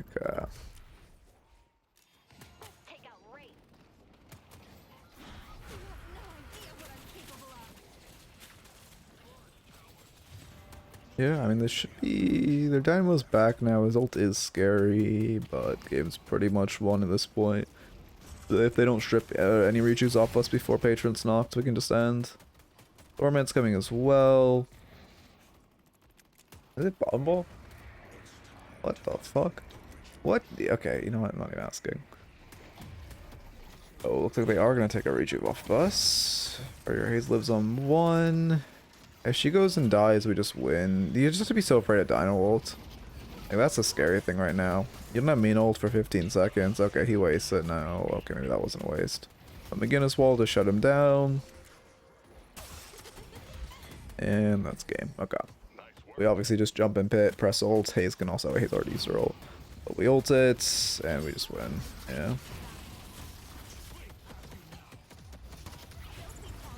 One thing with Mina ults and like to help you there, oh, we were so lucky. One thing to help you with Mina ult there is that for one, you can cast it while air dashing. So if you like air dash off a wall and then cast it, you can float around the pit a bit easier to not get, you know, fucked by that like Krill ult or that Wraith ult.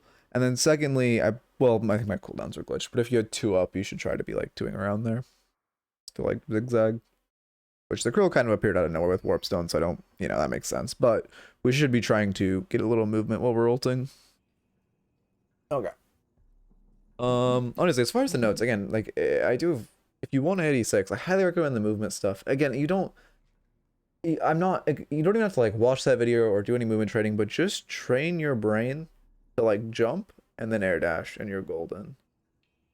In the early game, and you'll get so much more movement. You should have respected this Lash's Silence Wave a lot more.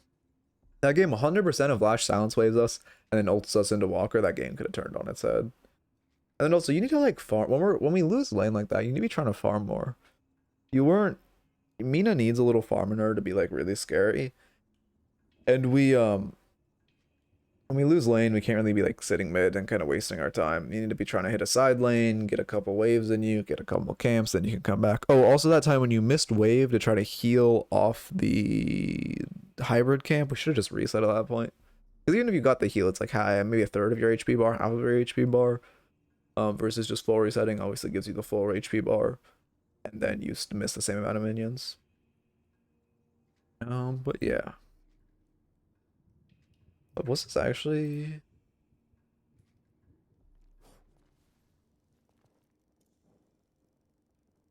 Yeah, Oracle. What time was the game played? Let's see. Was this a scuffed queue or just... Oh yeah, it was played at 4 in the morning. Okay, I see why this is an Oracle lobby. It's played at 4 in the fucking morning. For you, Wolf, that would be what? I guess because you're East Coast. That's like 6, 7 in the morning? That's still pretty rough. I guess 7 in the morning, technically. 6:45. Okay. Let me get a new raffle up. Should I go back to practicing movement, Smile?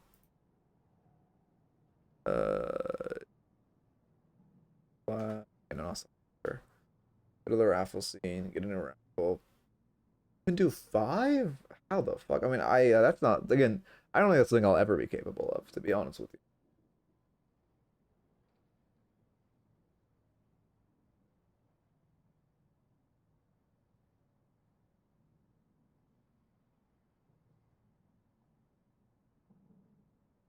my... Yeah, it's... Fix it.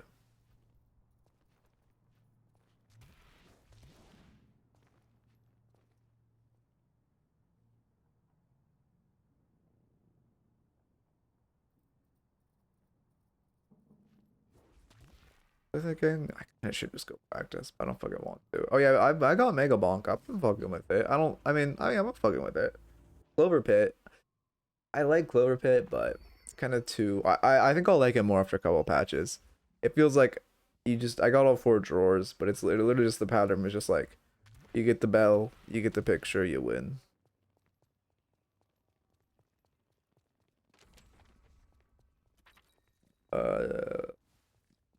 Sleep, and then I get no stam myself. Oh, this will be fun. Oh, I never moved my. Oh, I did move my cam back. Okay. When did I move my cam back? Oh wait, no, this is the other scene. Did I ever move my cam back on the scene? I didn't. Let me just control C until I get. This is gonna spam show this dog. Thank God it's just the dog. We'll get there eventually. We'll get there eventually. There we go. Easy as that.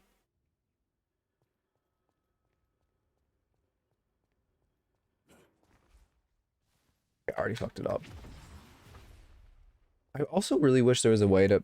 one thing Valve really needs to add is a better way to like assign item slots. I don't like having to hold tab and drag it. And also I wish I could just be like, hey, anytime I buy Majestic Leave, I want that shit on 3. Anytime I buy Healing Ride, I want that shit on 4. Anytime I buy Coldest, I want that on 4. Anytime I buy Warpstone, I want it on 1. Anytime I buy like Silence Wave, I want it on 2.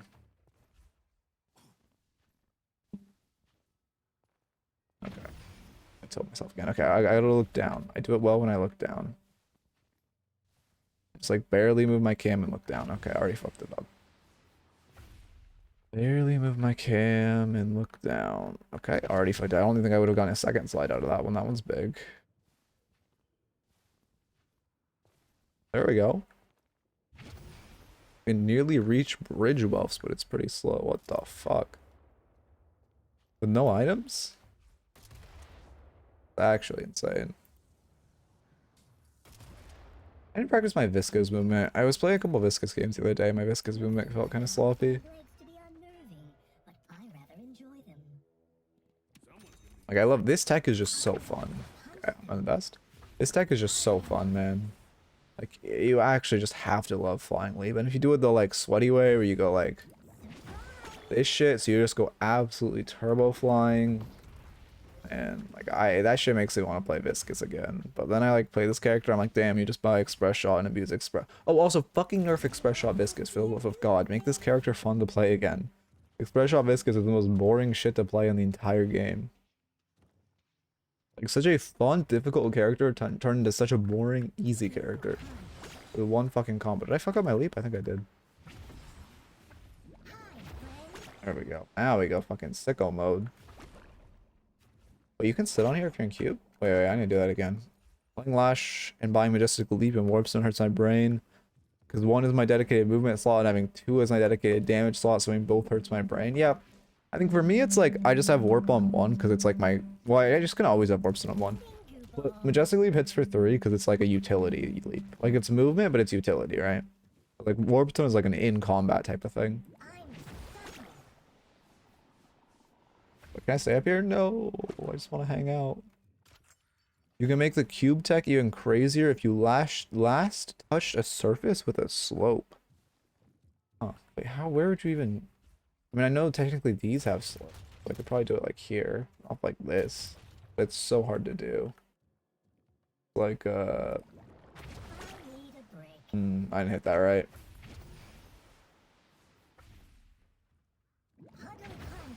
I think I might have hit it there, but the wall is unfortunate.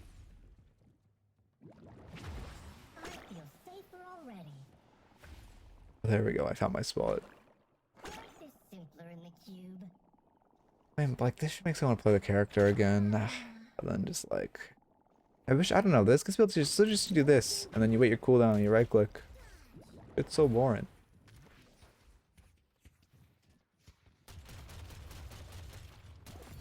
Like, I love this character. Okay. Emissary Ivy.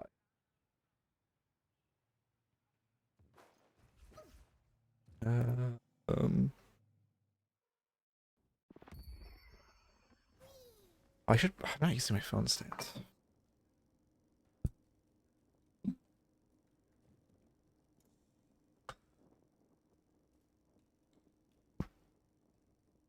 Let me go to this scene. Emissary look green. Perfect. Sorry if this picks up, but since I said that, it will not. Yep. Whenever I say it, it doesn't.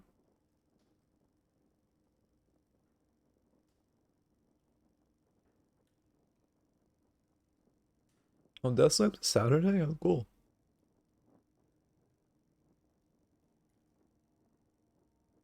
Yeah, what's the... Oh, God. I mean, this besides from Vortex Web, this build seems fine. Although, how do we have this many items with this many souls? Math's not mathin'. 6, 12, 18, 21, 24. What? Did we must have sold at the end? Yeah, you sold last minute. Okay, that makes sense. We sold for like some... Okay. I see, I see. Okay. Lock in. I have to edit tonight. Ugh. But I would like, it'd be nice if I could get, I have one well, I'm probably gonna get the review up tonight. I have one review in the backlog, so it'd be nice if I can get a YouTube review. Honestly, if Wolf was in an Eternus lobby for that one, I think that might have been a decent YouTube review, but the fact that that was Oracle, well, oh, but the comments all rage bait. Oh, but if I say it's an Eternus review, and I show that the amount of comments saying I should be Eternus, this guy is an Eternus. Oh, but think about that. Huh. I think Ivy. Flash marker. Emissary Ivy.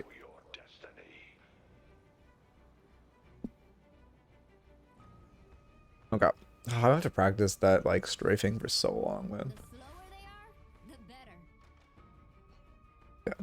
Starting Katsu, obviously that's very normal. Don't know why I'm already commenting on that. That's a really bad Katsu. Alright, we're immediately getting to that Katsu. Hidalker's made me super analytical with Ivy. Reason that Katsu's so bad. First, oh no, we're throwing a never mind, it's a good Katsu. Okay, we're fine. I thought you threw it at the Drifter. That's a good Katsu. We're just doing a lineup. For wave prio, I respect it. That's one, oh man, I hope this game, I mean, lineups are cringe as shit, but I also hope this game gets more lineup characters. Like, if you know Ivy Katsu lineups for, like, farming, these camps, shit goes so crazy if you can, like, Kobe one here. Or see, like, mid-late game when Katsu actually one-shops camps when you have it maxed. Street cleaners are also here today, so, you know, that's nice and quiet. Yeah, I mean, extended mag. First, I assume. We don't really want to try to fight this. It's bad going in like that. You always... the only time... Drifter's not a great laner, but he feels like a really, really oppressive laner if you don't space him.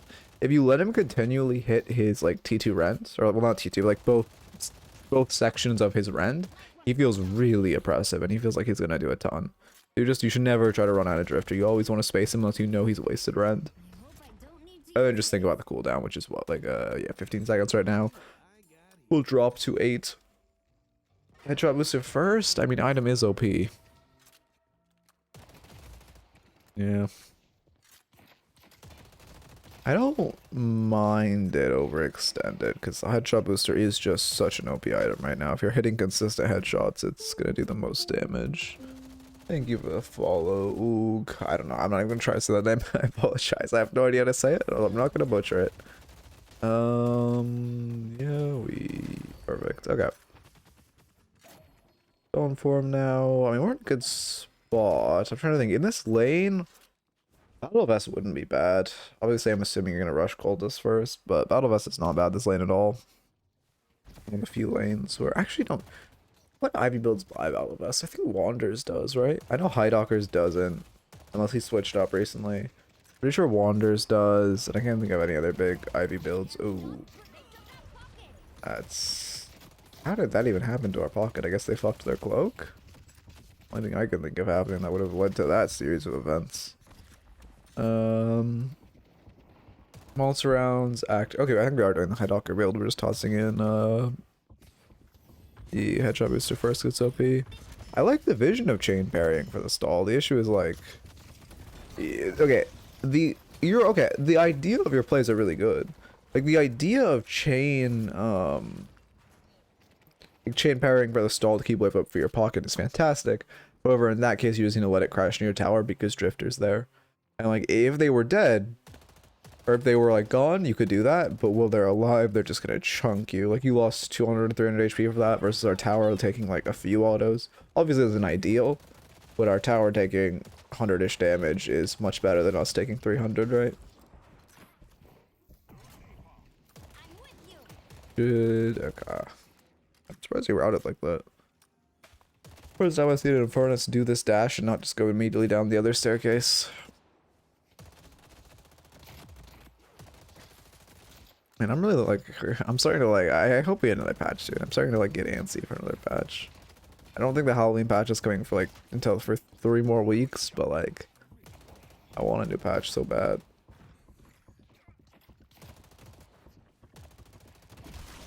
Okay, we get a headshot booster proc. We're still going to bleed for a lot off that mark. Our Stoneform comes out very late. If you are going to Stoneform this, you should be Stoneforming the actual like thing. Like you should be Stoneforming now. You're just like face tanking the bleed of the mark. Maybe it was at the end. I'm pretty sure it expired though, like as you did that. We should kind of be spamming Stoneform. I mean, this lane doesn't have anything that demanding of our Stoneform unless we're Stoneforming, well, I guess Infernus Burn and then Drifter 1. But Drifter 1 takes some skill, and then... What's the other thing I was saying? Oh, and then obviously once the ults come online, Infernus ult is very Stoneformable. We can kind of Stoneform for HP in this lane if we need it. Okay. Pocket right, see if the play safe. If he's gonna box out here, you should probably just box out Church. Why did he pop right and immediately go aggressive? Oh, he wants you to farm for him? What is this? You guys should just both be box outing while he writes. This is strange. You get a ton of damage. Probably ult with your pocket there. Light melee. You should light melee that Drifter instead of heavy meleeing. Heavy meleeing for 1 risks that the Infernus can get on him and parry. And then for 2, it'll, you know, you tank that heavy melee while he's 1 shot to a light melee. Well, maybe not 1 shot, but it'll get him in like your kill box with like 1, maybe 2 bullets. There's Extended. Extended does come out very late. And I guess you're just choosing headshot over Extended, but Extended is like the best item on Ivy for pushing waves. The amulet gives you. And we're just gonna hard shove this wave. Probably try to get to gun buff. You should. Okay, someone already took gun buffs. Now we need to reset. Your pocket has right. Kind of a waste of your 2. Since pocket has right, you want to be trying to use your 2 when pocket rights to like duplicate the healing to you. And then also what was I saying? Oh yeah, like I mean they just popped the right. If both of you healing righted and then you had your 2 popped between you 2, you'd heal so much more. It's like 80 and 25% more. I know my numbers smile. Aggressive right was for mid game, so they stare at him and start walking at them with rights. Loses night for no reason. Wait, what's happening? The aggressive right was out of mid game. They'd stare at him for walking at them with rights. Like try to engage. I mean the issue. Wait, I don't quite know what you're saying there. We should be able to live here. Oh, are we cock our melee? Up active for the movement speeds. Oh, mind game. I mean either. Oh, okay. We still in form. Oh, it's not up. Unlucky. I see. I mean, it's like if you're popping the right. Okay, if you're going for a play like that, it's ideal to let the right tick for like, I don't know, 70% of its duration and then go up. Because people, I promise you, especially in this elo, people react the exact same to a healing right, whether it's at like just started 100, like, you know, bars 100% left, or it's like 20% left. People will always act the exact same. So it's really big just to like wait for it to expire for a bit. Okay.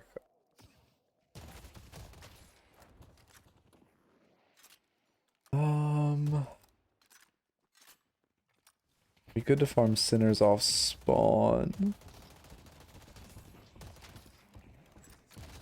Yeah, have you? I don't think you've gotten a single deny this lane. Okay, there's our first deny. I was gonna say we probably should be looking for denies.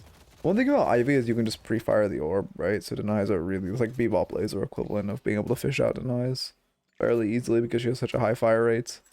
Also no, this is, I mean, this is a, I believe this is Highdocker's build, but this is not Highdocker.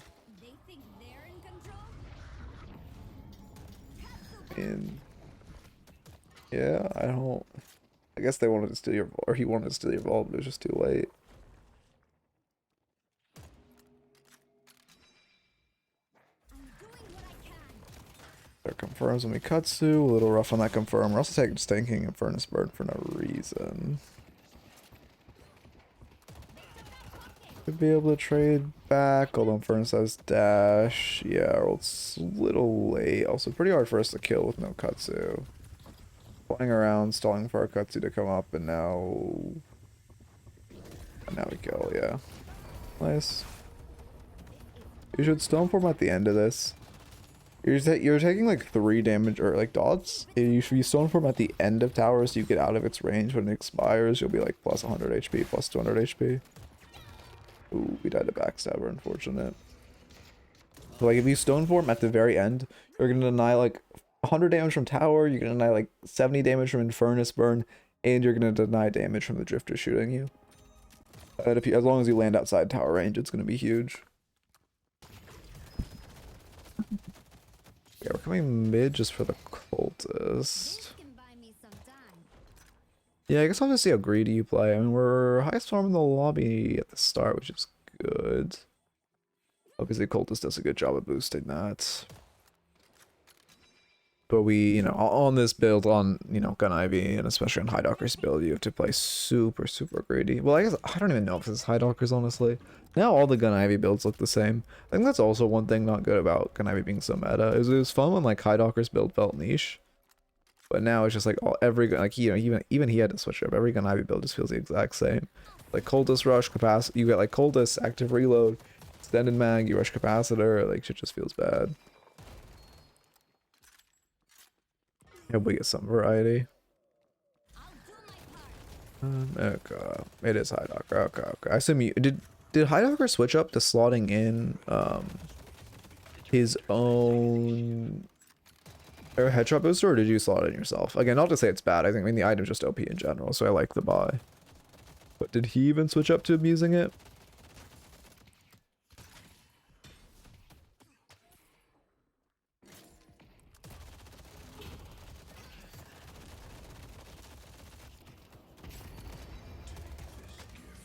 Yeah, okay. I wonder what they'll do. I guess they just need to add like 2-second CD to headshot booster. Probably make it better. In lane it's optional. I see. Oh, it's for like the big heads, but you're just buying it anyway. Okay, yeah. I see. Is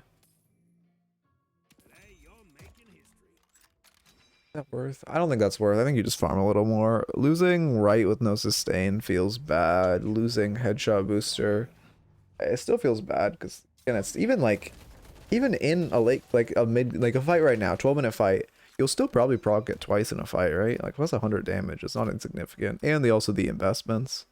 I would just farm 800 more souls there instead of selling.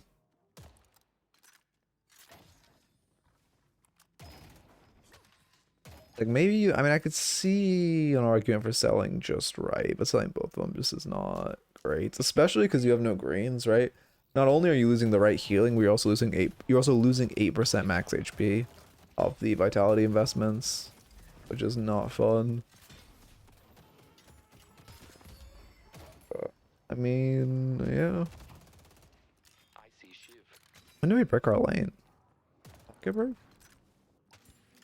It's pocket broke the lane? Well, that's good. I mean, obviously looking around map, we have to play offensively around our right side because it's even though they have both guardians up on the middle and left lane, since our only guardian left up is on the right side, we need to be playing more like you got to be playing very defensive around it. Because more likely than not, they're gonna put like at least 2 people on that side of the map who start pressuring it. Okay. Yeah, do we have any movement? Okay, we have our ults. We can ult out. Okay, that's fine. I would say instead of fighting Urn, you should pressure this tower, but you, okay, it looks like you guys are choosing to contest Urn. Maybe not.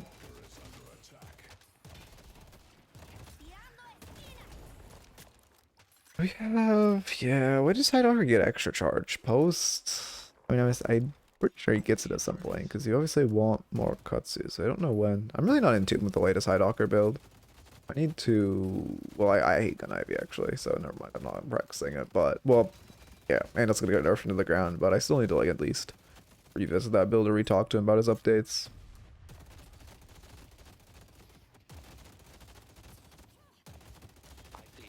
Okay.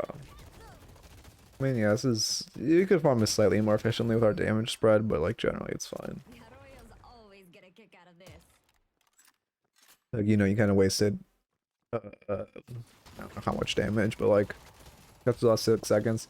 You kind of wasted 600 damage on one of the, or, like, overkilled one of their, like, middle tier 3 creep by, like, 600 damage with your Katsu. Which isn't ideal, but it's not, you know, could be worse. Yeah, we obviously want to look to pressure this tower. We lost our own Guardian, which is rough. I was looking at your map state enough.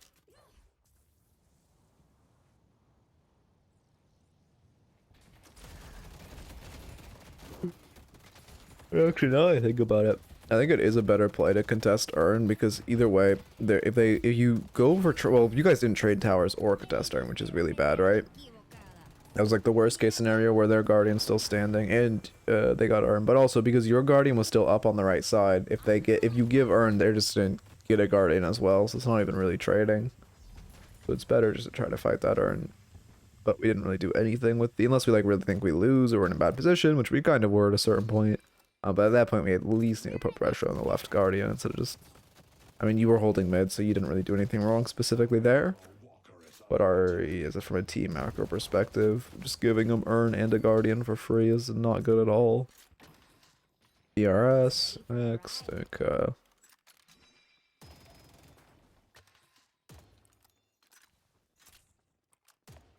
What am I saying? Oh, it was glitched, okay. I was gonna say. I was wondering why you only had one charge. It was visually glitched until I guess I must have skipped. Yeah, fleet foot into capacitor. I mean, yeah, the issue. Okay, one thing about this build again with the Gun Ivy, it's like the build's very linear. Like all these items are good, but it's not much variety in this build, right? I mean, not much for you to counter even. I mean, maybe a counter spell wouldn't be the worst, but you have stone form, so you're fine. I don't even know if Hidalgo goes counter spell. But yeah, actually, never mind. I take that. I take that. I strike counterspell from the record, considering you just have, as long as you are smart with your stone form for Shivult and Fern, that's the only things that matter. I mean, they're giving us a lot. I assume we're going heroic after capacitor. Probably should have popped in that secret shop.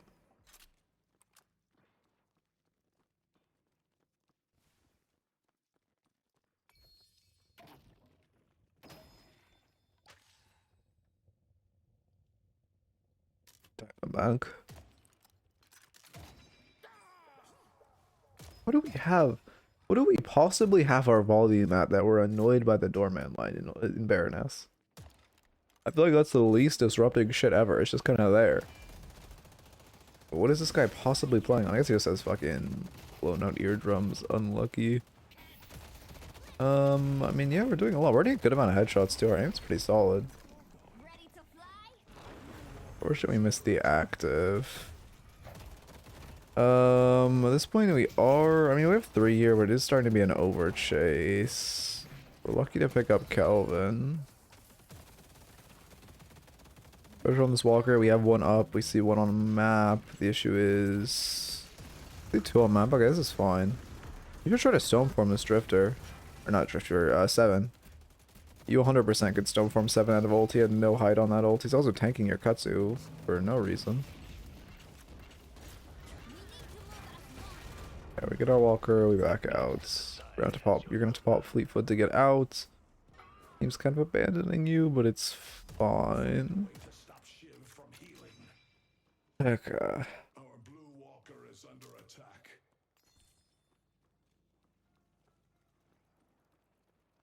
Who's 21k? No one in this lobby is 21k. What is he? Oh, the Shiv.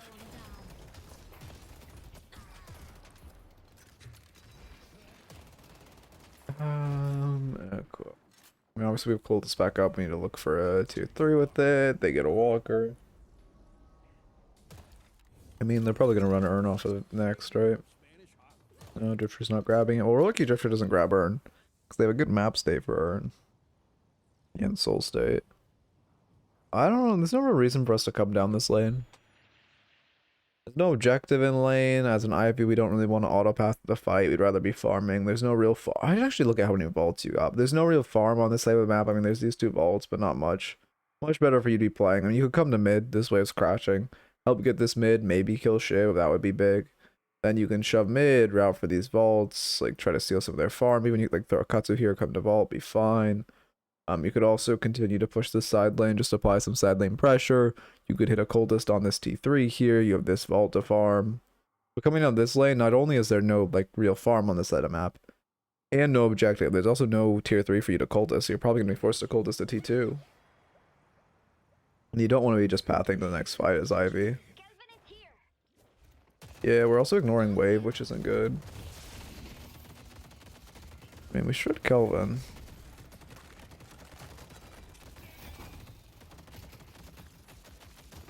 Light melees are very greedy. Risk reward, just not worth the risk. You're gonna kill him either way. If he parries you, he has a chance at living, which he did not have originally, especially since we haven't seen him use his 2.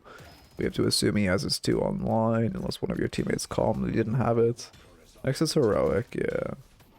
Also for capacitor in this game, what do we have to capacitor off? Oh, fuck all. Wow, absolutely fuck all, okay. We got a kill, now we're just gonna backpedal. Obviously we don't want to, both Drifter and Shiv are kind of scary, but Shiv's gonna be dead in a second. If you just shoot Shiv while sliding away there, he dies.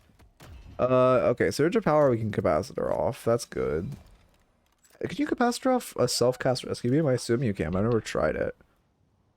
Another Surge of Power to capacitor off. Nothing on you, nothing on you.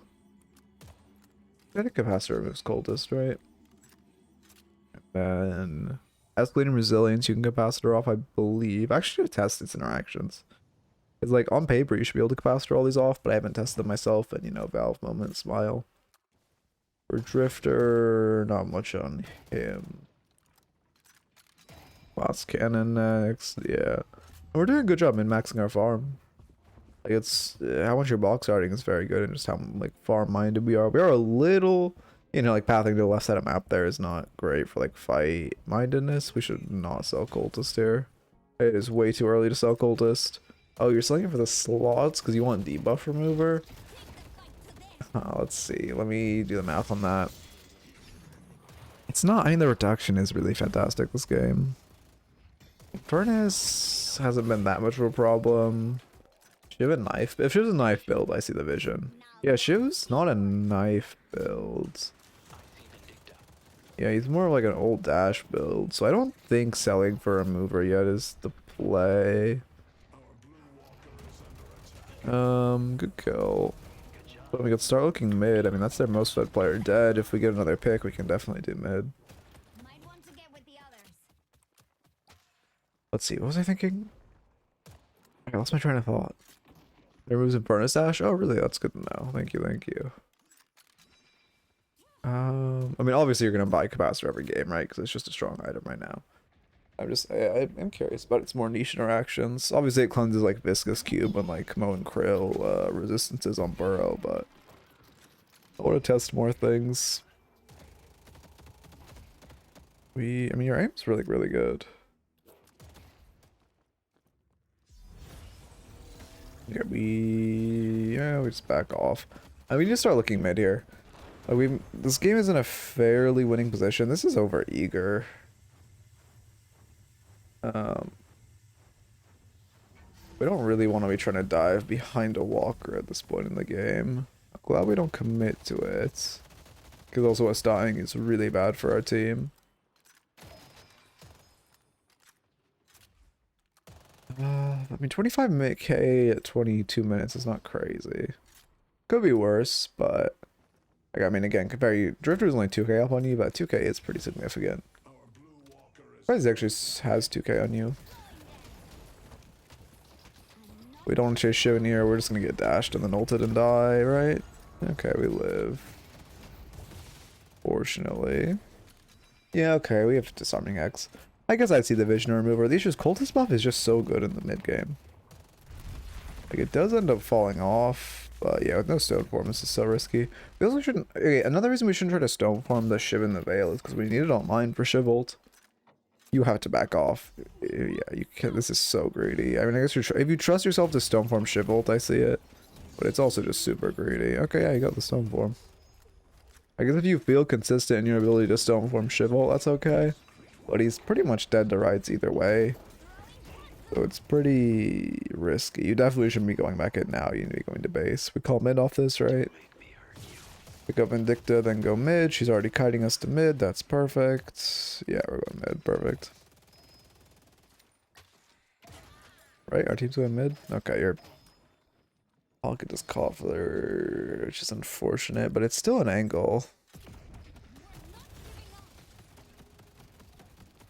And Vindicta, this type of player makes me actually, like, their team not going mid, that sucks. Like, the person who, when the enemy team is ahead and deathballing and winning, the person who says, oh, we need to deathball back, like, I hate that type of person so much. I see them all the time in my lobbies. It's like, I actually just the worst, like, no, it's not how you play a MOBA. And they're deathballing, you outsplit them. Like, that's how you beat a deathball. You don't just counter deathball the team that's ahead. They're just gonna win.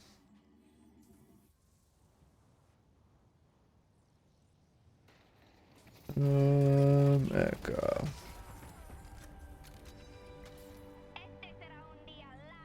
I mean, the issue is, yeah, we need to go mid there, but we went mid, our team didn't. At the minimum, and you should look Urn off this Infernus pick. You could grab Urn, you could tell your Haze to grab Urn. It's neutral right now, you're up a player, they shouldn't really look to contest. It's a great angle for Urn. Viscous, I mean, your team is just perma getting caught.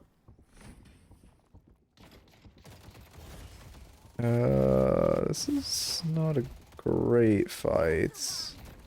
Okay, your team is coming. He's missing every bullet. Yeah, there's also like a lot of autos on left side. We're spending, I mean, even though our farm is not bad, we still aren't farming enough. Like, again, 29k by 25 minutes is not bad. But as Ivy, you're going to be so farm-minded. Like, you're very much, you're pathing to fights too much. Especially because these fights aren't even netting us anything. Like, if it was a fight that got us mid, then yeah, that'd be decent. But these fights aren't getting us anywhere. Yeah, no, I don't know how the Drifter is missing, but he's doing a good job of it. Yeah, we take one. We're gonna have to Stone Form. Why did he not shoot us through Veil? We're backstabbered. Fortunate. I mean, I like the vision of down dashing to get out there. Now they do mid and probably win the game off of it. Yep. And that's, yeah. I mean, it's such a classic throw, right? Team in the driver's seat all game, never actually does mid. Other team wins one fight, does mid, other team wins. Yeah, they're running Urn now too. They're doing both objectives. Like, yeah, I mean, it's just, yeah, very classical game. I mean, we can't contest Urn. We just shove our waves. They're farming our right side. What does she say when she throws that? I actually don't know what that line is. To me, it sounds like rent control. But I'm pretty sure, I'm very sure that's not what it is. So what is she actually saying when she throws it? Yeah, you should not try to contest this Urn. They have Riju, we just give Urn. If you could shove, well no, you can't shove wave. You have to, like, as the Ivy, you could probably keep Cutstering their waves. Keep your tower alive. Rapid growth, yeah, that makes sense. Yeah, that's a great Kutsu. That hopefully denies the wave. Not really a fight well, I guess before we won. And the Shiv doesn't get here that quickly. After we get a Rejuve, we have to back out though, we can't greed for the kill. At this point we're over chasing, you need to be backing out. You're greeding way too hard for this guy. Especially because, I mean, it's a low level drift where he probably has life steal on his rend, right? Yep. did remove or just heal half our HP bar? Why did Vindicta's nice snipe just remove half our HP bar? You headshot us? You must that wait, how this how'd she just do 1,000? Tank Buster proc plus ult. Surge of powers, conditional spirit power. It must have been a headshot too. Yeah, that's really unfortunate. Use stone too early. Oh, I wasn't paying attention. Stone form usage. Yeah, I haven't been, I'll pay attention to how we're using our slides for infinite ammo. Because on Ivy you do really have to be perma sliding. You really, especially this High Docker build, like its whole, it just builds around movement speed, right? Heroic fleets and your two really determine your movement speed. So the whole build is focused around movement speed. We are up once. This is a good fight on paper. We get 2 picks. I mean, no objectives on the map, unfortunately. Oh wait, Urn's about to respawn. We could probably grab Urn and a Walker off this. Stone the Drifter ult. Oh, I see, I see. Then yeah, that was a good stone. Yeah, someone... Looks like Victor's grabbing Urn. Perfect. Now you guys put pressure on both their walkers. Drifter gets gun buff, which isn't great. Once we get Lucky Shot, we do a comical amount of damage, though. But, like, yeah, I mean, the main issue I'm seeing on your... You should have stone formed that. Maybe we just mistimed it. The main issue I'm seeing on your Ivy is just, like, we're not fed enough. If you watch High Docker at this point, he's at least 40k, right? Like, if everyone in your lobby on your team is on average, like, 29, 30k, only being 3k ahead of them 30 minutes of the game is not enough. You need to be, like, 4k in this lobby. If not more. Well, sorry, not if not more, like, 40k in this lobby. Probably, maybe, like, 37 would be a lower, but still good amount. We shouldn't look to sell anything. There's nothing we can afford to get rid of. Just farm for Lucky. Oh, we're going for Spear Resilience first because they're hard spirit. Okay, I mean, I like that.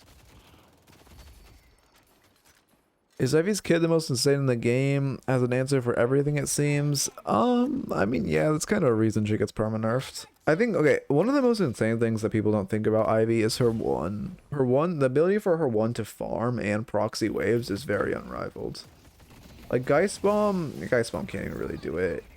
It's just the fact that it can proxy waves so easily and you can farm waves from such a safe distance is really, really hard to manage.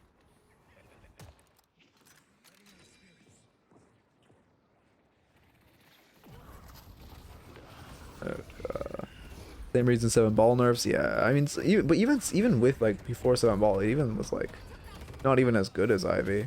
We're kind of wasting a lot of time here. Wait, sorry, I was kind of distracted. I need to look at what went wrong here. I mean, we're up in this fight. We get chunked a bit. Did a dash furnace, I swear to God. Actually, I don't think I even saw rapid, so definitely not. Use our stone form for a stun. We just get 7 ult. Oh, we just need to ult here. Okay, a few things. First off, we should be ulting sooner. Second off, you want to ult in the air. If you watch High Docker, like right here, you should just wall bounce ult. If you watch High Docker, he always wall bounces before he ults. That just puts you in a better spot. If you come down here, you wall bounce, you ult along this wall, you're out. Because for one, when you're on the ground ulting, your head is very, very hittable. And then for 2, if you wall bounce, you give yourself a little more like momentum while you're ulting and just make yourself slightly harder to hit. But no, yeah, we need to ult sooner and wall bounce there. But I don't think that fight was... I mean, we saw Shiv on the other side of map. We had 6 on that side of map, so I think it was... I mean, our team was a little late, but if we could have stalled longer, it wasn't a terrible fight. Yeah, that's true, that's true. Go for the insta-cancel for the shield. Is... Well, I actually don't know what Ivy should be at this point in the game. I'm guessing... 400? Yeah, 417. Damn, okay.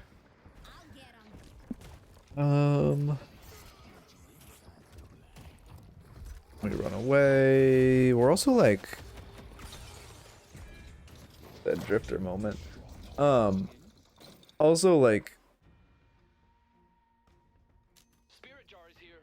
well yeah, I think he means like the second it like goes through you, like it's like after you're done channeling, grab it, you can cancel for the ult.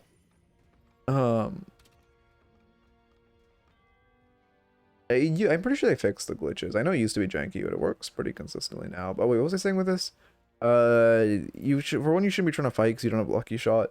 Like right now, when we're fishing for a fight here, we're like so close to a massive spike. Lucky shot is, I mean, literally plus 30% damage. Like it's just a flat plus 30% damage. When we're 1k away from lucky shot, we really shouldn't be looking for a fight here. Also, our team's down 40k. We should not be taking a neutral fight like this. Yeah, we'd be backpedal, but just too late. You probably have ulted out too. Yeah, I believe they fixed it. I mean, I could check the exact glitch, but I believe it's fixed at this point. I know shield used to be very, very finicky, but I think it's normal now. Also, yeah, okay. What was I saying? Oh yeah, I mean, for one, we shouldn't be looking to fight them because they're at 40k. Our way back into this game is comeback earn and comeback earn exclusively. And then secondly, when we're 1,000 away from a massive, massive spike of lucky shot, we cannot. Like, we need to just tell our team, like, hey, I'm not ready for a team fight. I need to farm.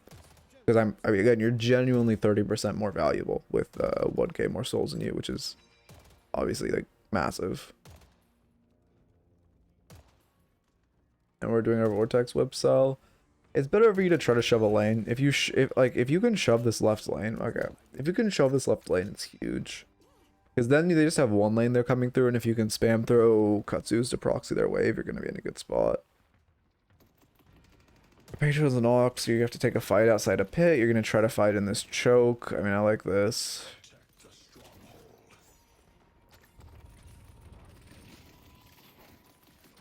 Yeah, you're just waiting for them to appear.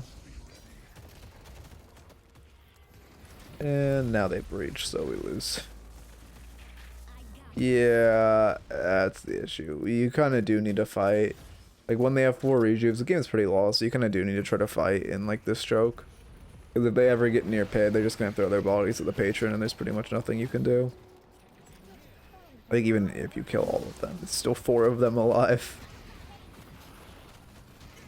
And yes, this is the correct way to play this. This is one of the reasons Ivy's so good into 7. And one of the reasons 7's kind of out of meta in pro right now is not necessarily because he's terrible, it's because his he's very counter by, like, Ivy. And, like, just other pure M1s, right? When Ivy's hyper meta, it's not great.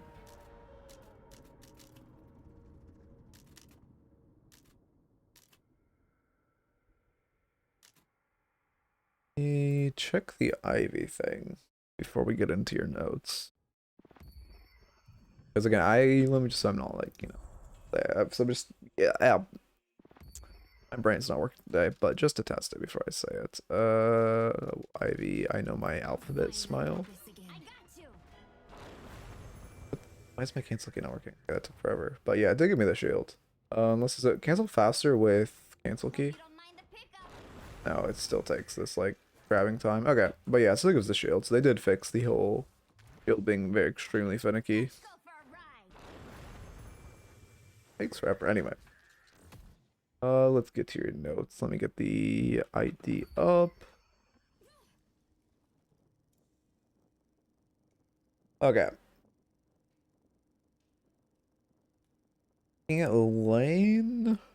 Oh, we're actually, I mean, to be fair, we're with a pocket. Pocket's gonna do absurd damage.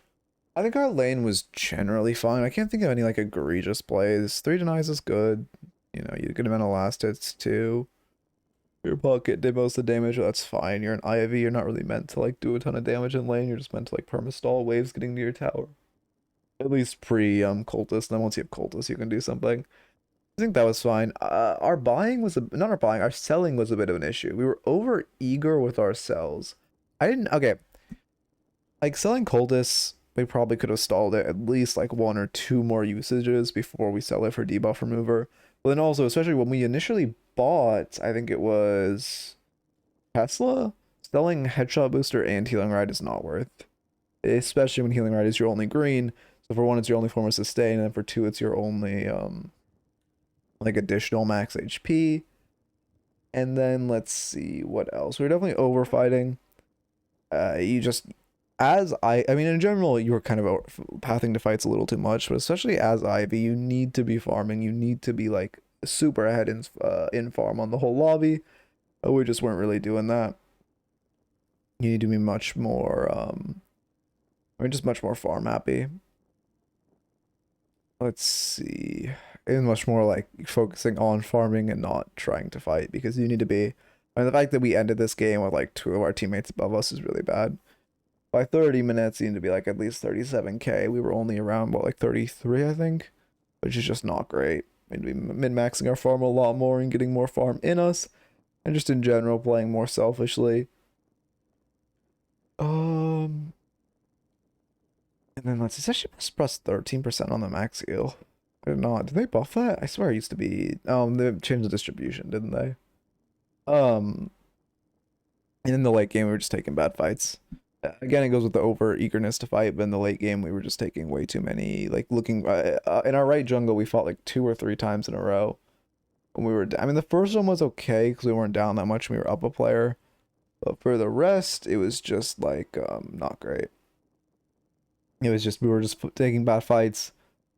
They were up. We just could not be looking for that. We need to be just, when you're ever behind by like more than 15%, you just need to be looking for that comeback earn. Because that's your only way back into the game. Like, you don't win a fair fight. Unless you get a good pick, you're not going to win a fair fight. You need to be looking for comeback earn to come back into the game and not that type of fight.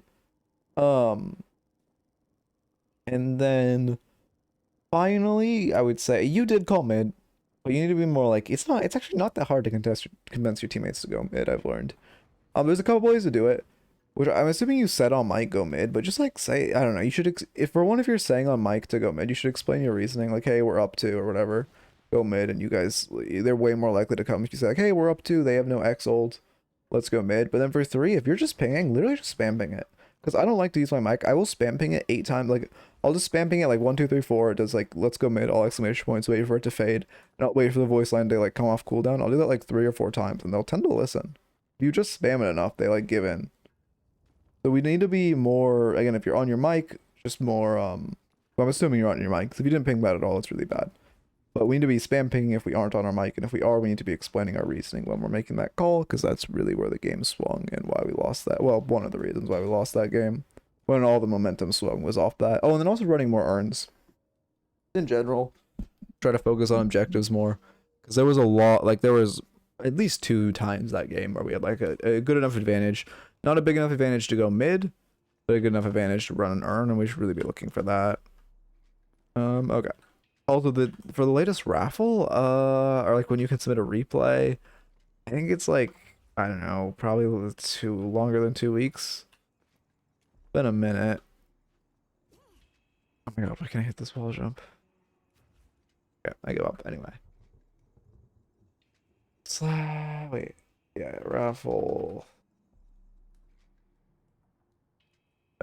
Twit. No, that's duration.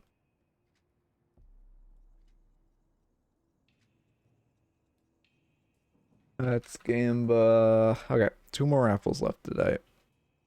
I'm just feeling pretty late, but whatever.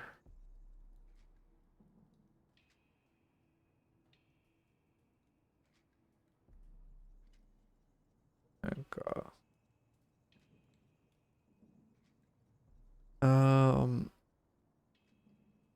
Oh yeah, you can also check. Yeah, that's a good point. You can check the replay yourself too. Just like go skip it a minute in, and if it's like watchable, if every lane is watchable, it's fine. I was just saying mid repeatedly. Okay. I mean, I think, yeah, if your team, yeah, I mean, yeah, just try to explain your reasoning of why you should go mid, or like, let's go mid. Mid is good because X. Mid is good because like we're up 2, go mid, and your team will generally listen. But again, I've actually found so much success in just spam pinging mid. Not saying anything, just spam pinging the shit out of mid. And like eventually they just give in and go. Even if I think it's a bad call, you'll eventually just like wear them down. It's really weird how it just like always works. Although I didn't get to say, but I've been winning a ton of Viper/Victor lanes now that I'm buying Mystic Burst on them. That item is crazy on Viper. Oh yeah, no, 100%. I think you should almost always buy Mystic Burst on Viper. It also allows you to just spam your Venoms when they're full HP to proc it, and you just get like 100 damage poke off your Venom. Even that's when they're full HP. When they get lower, it's even more absurd. As far as Victor, though, I mean, that's impressive. You're winning lanes on Victor. I've seen Victor kind of come more into... I hope he doesn't get a buff next patch. So soon, I think he's kind of a character people are learning to play more. I think like maybe you give him more movement speed or you move him to bucket too. Other than that, like I feel like you kind of just need to let the Victor main shine. So one Victor is a counter character, right? So he goes up a full, immediately will go up a full, like on the tier list, immediately will go up a full, oh, as in a Victor Viper duo, I see. But he'll immediately go up a full, like, rank tier when you add draft, because he's just like a counter character, right? But for two, the like one tricks on him are kind of starting to shine. I think you just give him time to cook, you maybe give him a little more movement speed to work with. Again, maybe you bring him a bucket up, and then you're like chilling. What's he countering? He just is super good into spirit. Like if a team's heavy spirit, he is fantastic, but he gets shredded by any gun M1s. Like that's his issue. So right now, it's kind of just a gamba. Because if you pick Victor and they're like all spirit or they don't have any true M1s, their M1's like 7 or Infernus or something. Well, I guess Infernus could do decent into them. Like there are M1s like Infernus or some shit. You're like in a great spot. Avoid. Well, actually, I can just say I don't know. I just have that on screen because it's like I don't want to say use ad block on Twitch because technically it's against TOS, but just use an ad block. No, it's Twitch. Just use an ad block. These ads are like comically invasive and like dog shit. Like I don't get me wrong, I really appreciate that you're like willing to watch them. But like if you want to support me and watch the ads on YouTube, as far as Twitch, like fuck this platform. Like with how invasive the ads are, I feel absolutely free to use ad block. I personally use ad block when I'm watching Twitch because I literally can't survive. Like I can't stomach Twitch without ad block myself. But telling people not to use it would be like hyper hypocritical. By the way, I submitted 2 games, so you can check both IDs and pick whichever you think is more interesting. Alright. I'm down to do that. Also, Diet, are you still here? Oh, my aim is so... You can see why I don't play gun characters, though. Like, I on a standing still target while sliding around, I'm probably, at best, having a 15%, like, bullet to actual connection ratio. At best, man. I'm still tilted at that fucking not the GT, the Mina from last, well, both the Mina and the GT. Bro, the fucking Mina, we win that game, but 3 times that game I said, hey Mina, let's just go mid, and since you have Spirit Burn, we can just ult mid. 3 times she didn't listen, and 3 mid bosses they got. Actually felt so fucking bad. Like, still tilted about that. I got a Kovacs routine for literally just wait, there's a Kovacs drill for that? Wait, can you link the, like, or like tell me what the drill is called? Because like that actually seems like something I 100% should practice. There's a perfect scenario for it. Wait, really? What's it called?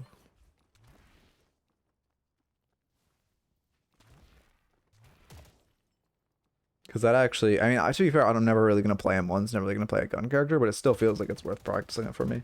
I don't, man, I'm trying to get on okay, since Holiday has gotten my aim back, I'm kind of starting to play a little Mirage again. I don't think Kovacs has specific deadlock programs. I don't even know if Kovacs has specific game programs, but the drills are really solid. Kovacs drills are significantly better than aim labs drills, like objectively. Is a reason it's like paid, but people still buy it. Don't get me wrong, if you want to use aim labs, like it's still a fine resource. But Kovacs, like look at how shit my aim is, bro. But Kovacs is significantly better. Oracle Drifter, okay.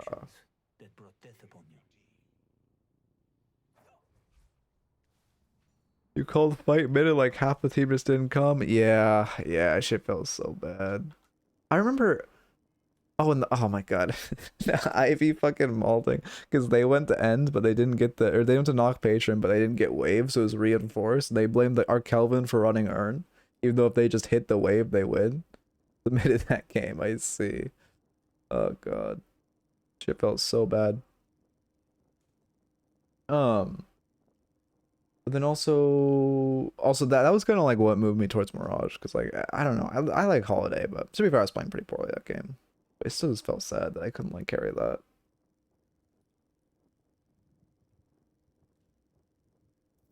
What else was there? And then our GT like our GT didn't die much, but I swear to god he was dead before every single key fight. It was actually crazy.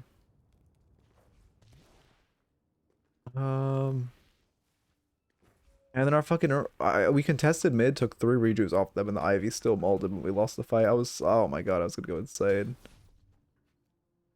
Yeah, I just like, I mean, my holiday just wasn't good that game. I could have played much. I just like, I don't know. My holiday is very like I don't know. I'm a very mental player. It's like I just have like an extreme mental block and I don't know what to do. Because every other game, like one game I play fantastic, the other game I play dog shit. And it's not, but it's like I can tell it's just mental. And it's really weird because it's like my aim. One game my aim is significantly worse, the next game my aim is significantly better. Here, let me copy that drill because that seems like we'll definitely start running that. But it's like 100% mental. I just have no idea how to like fix it, you know? It's why I started like reading sports psychology books, but still haven't gotten there.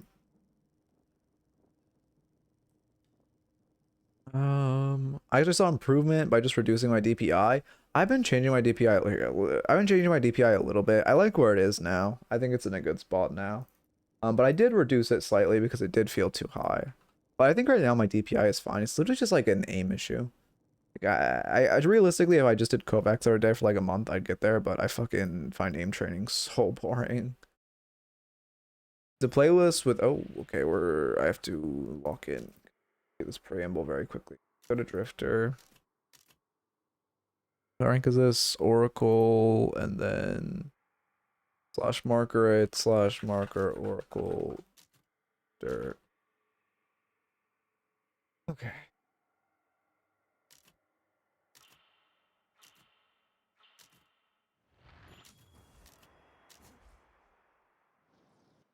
What is happening? What did I miss? Okay, whatever.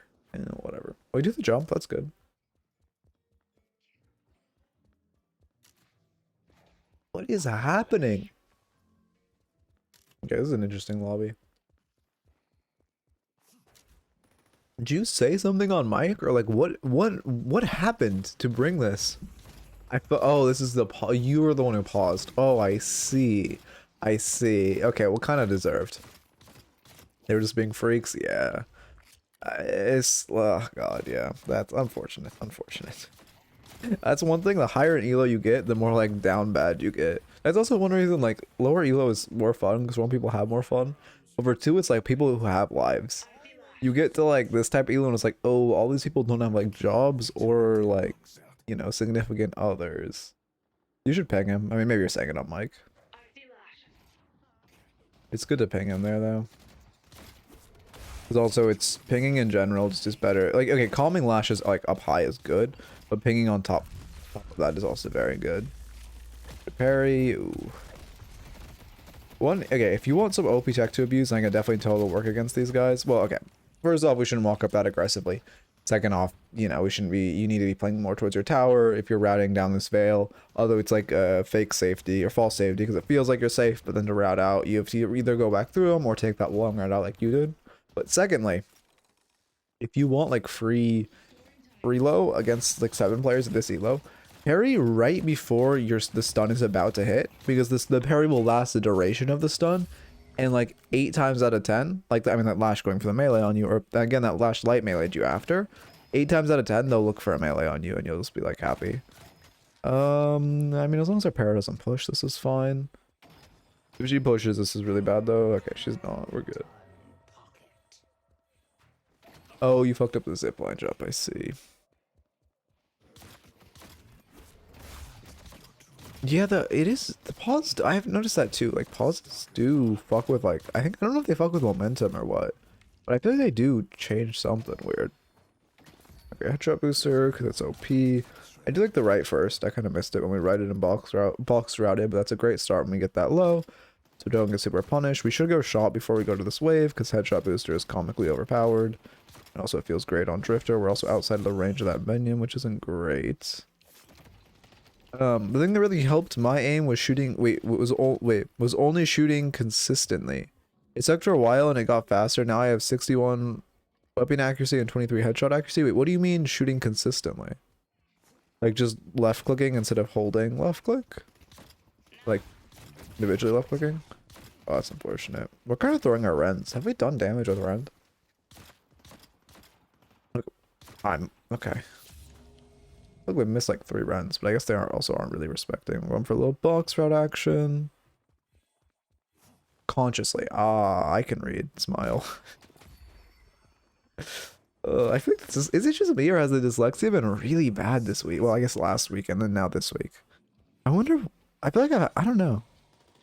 Anyway, I wonder if there's like an actual reason why it gets worse sometimes.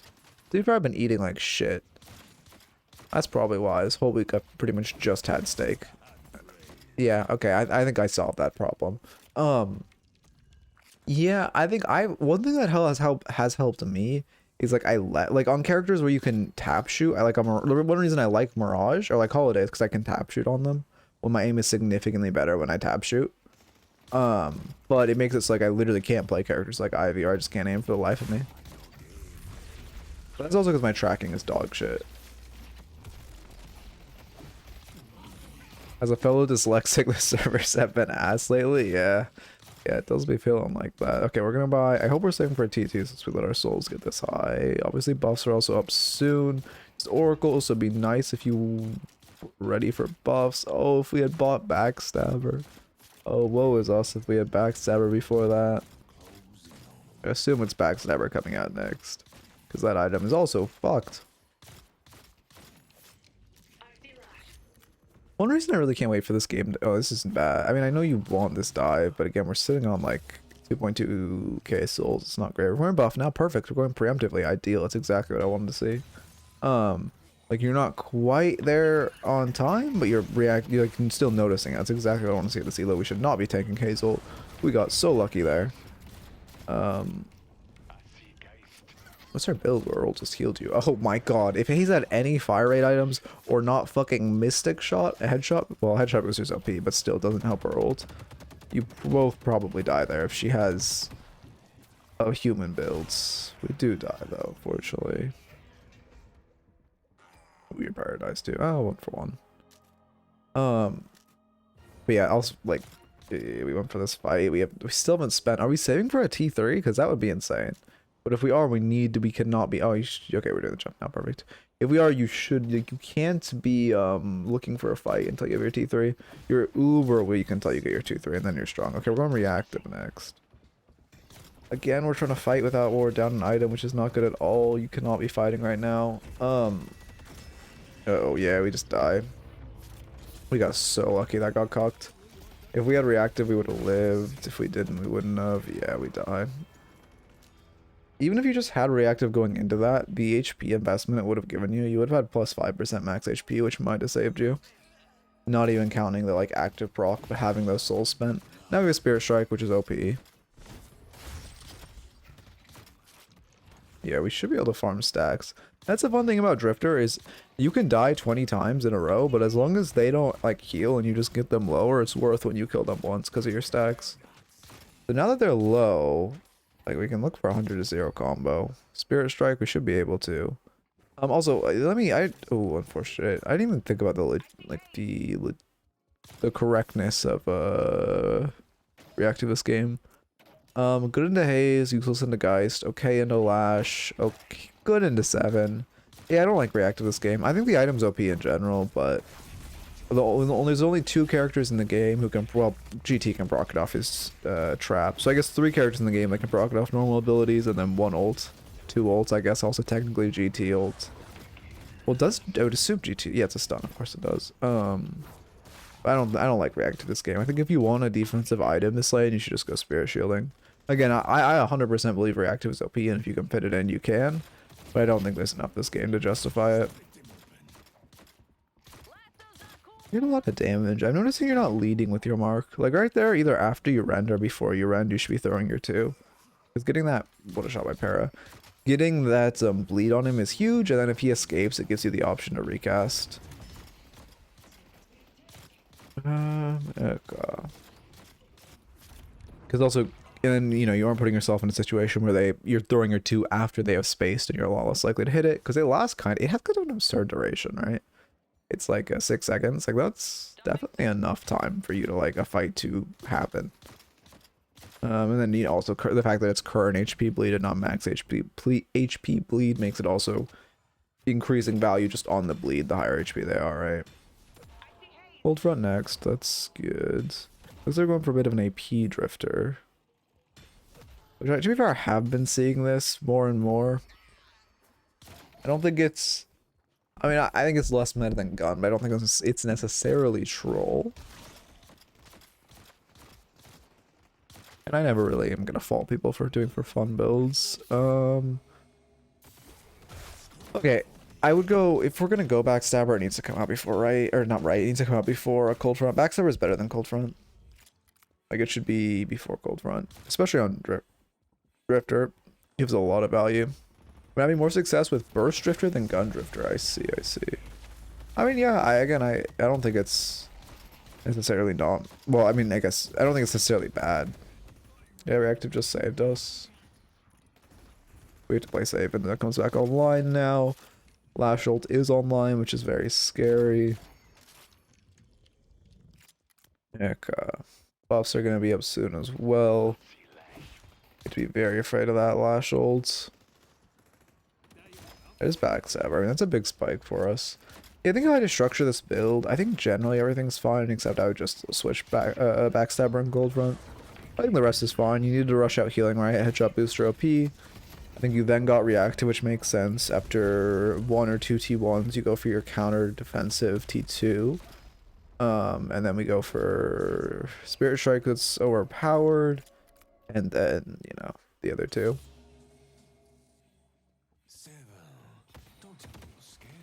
We're being very aggressive for not having a tower. At this point, you're 300 HP. You have Reactive, but you can get one shot by a Lash Ground Strike, right?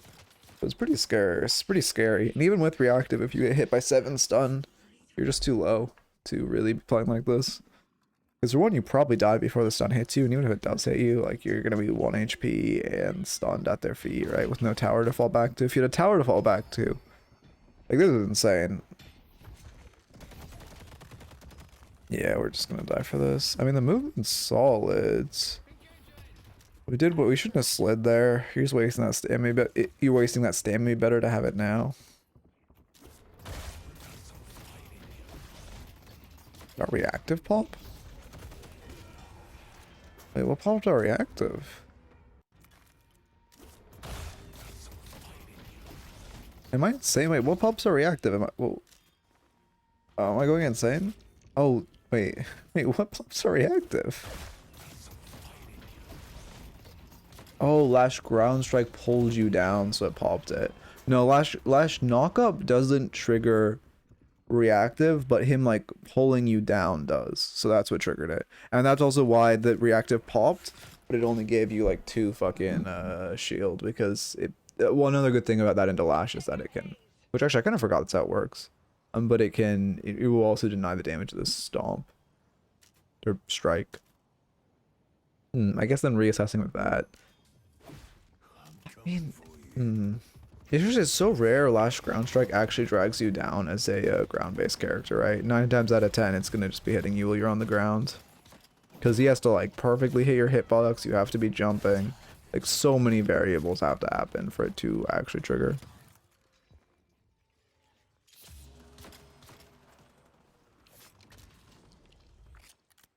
So, okay, Spirit Strike next. Yeah, makes sense. That's our first 2-3. Is that good? I mean, you're going a Burst Drifter build. I can't think of what's better for Burst Drifter. We're just ulting to steal the assist for stacks.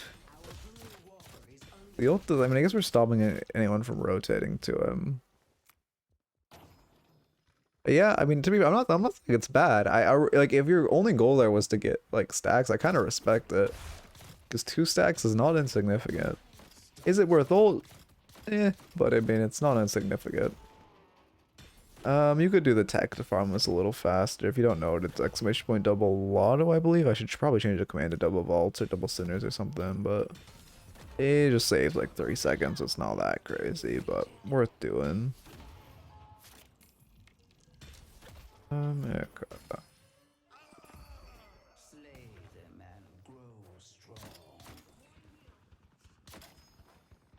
I mean, we're feeling solid.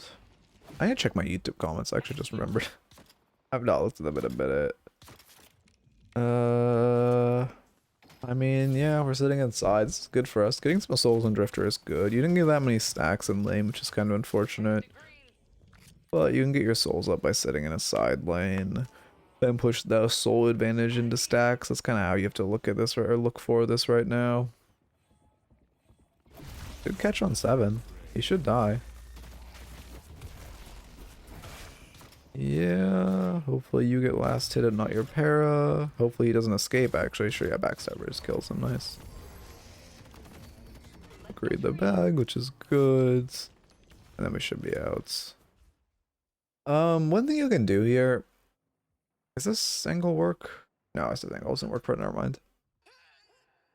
I'm just gonna talk about a movement tech thing, but that wall doesn't end as quickly as I thought it did. We go, yeah, now we have Snatch, oh, Veil Walker first, and then we should sell right for Snatch. We're just going Burst and Spirit. I think you sell Healing Right for Spirit Snatch first. What was the point of that ult? Were you trying to catch someone? Catch the Kelvin? I mean, I think, yeah, that's just kind of a wasted ult. I'm trying to think of what the point of that was. Maybe zone for your, I don't think Holiday, I think Holiday got cut out after. Like, if you're ulting to steal that camp, I mean, maybe the vision was ult to steal that camp, but then you saw your mid was crashing. But I don't even know. I mean, it's one lotto. Is that worth your ults? I need to, like, do a value calculation on Drifter ult. Because it's like a third of it. Say everybody was shoved. You're stealing a lotto, so you're netting your team 1.5 waves of souls for a 100-second cooldown. I don't think that's worth. Well, okay, in this elo, I think it's worth. However, normally I would say it's not worth. Because normally there would be an Urn run soon, especially since Urn's about to respawn. But your team should actually be the ones running Urn, and it should cost you guys that you don't have this ult. Especially like if you look at this game, they have no ults right now. You guys 100. Oh, speaking of 100%, you should grab this Urn. Even though you used your ult like that, they have no ults. And you guys are only down your drift roll, which is not. It was a valuable, but not crazy valuable. I think okay, yeah, I don't think that ult's. Well, okay. If you use that ult to steal the camp, if wave was shoved, I think it's worth it because of this elo. You're assuming, but like, okay, you shouldn't get in that habit. Unless, if Urn was already ran, I don't mind it. But because Urn isn't ran, you need to assume there can be a major, like, game-swinging team fight within the next 80 seconds. That's the cooldown, right? 80 seconds? 100 seconds, maybe? 125. Wow, I'm actually so wrong. Within the next 125 seconds, you need to assume that there... Did you get cooldown reduction? I must be missing something, alright? Okay, yeah, I guess 30 seconds cooldown reduction. Still lowballing it. But anyway, reset. If Urn was already ran at this point in the game, you could do like an info ult or an ult just to steal a camp, but you need to assume that a fight can happen within the next 125 seconds while Urn's on the table, especially because again, your team should be grabbing Urn here, and you should be holding your ult for that, unless it like, you know, guarantees a kill or guarantees some like something important. Which you maybe again could make an argument for stacks, although I don't quite see it, or I don't quite think it'd be worth stacks. Situation either. This is a bad chase. You're hitting a lot of headshots though, which is impressive. Okay, now we call Urn, which is good. Better late than never. The issue is that they've gotten their Kelvin Dome back and their 7 ult back, which are two and their Geist ult back. It's and we've lost Holiday ults. I mean, it's still a good Urn round for us, but it's lost. This is significantly worse than the other opportunity, right? Yeah, God.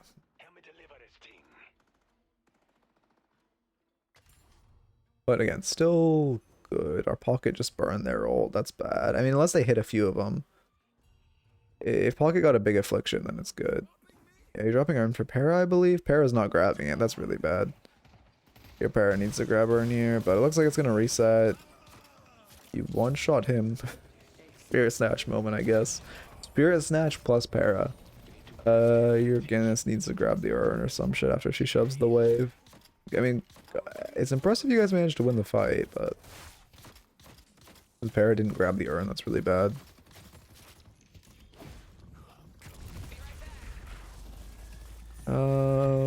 Yeah, we took in Veil.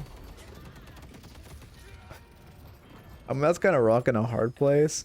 Okay, I like your vision of Kite in, she goes in, you use the wall to loop. I'm pretty sure that was your vision. I like that vision. However, you need to be...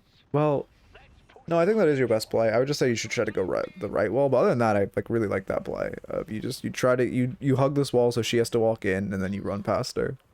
Only thing I'd say is we were waffling too quickly. You should just immediately tuck in the corner, and the second the ult starts connecting again, you beeline out. We just kind of like, we didn't tuck initially enough. But I do like the vision of that. That is, you had the idea of your best play.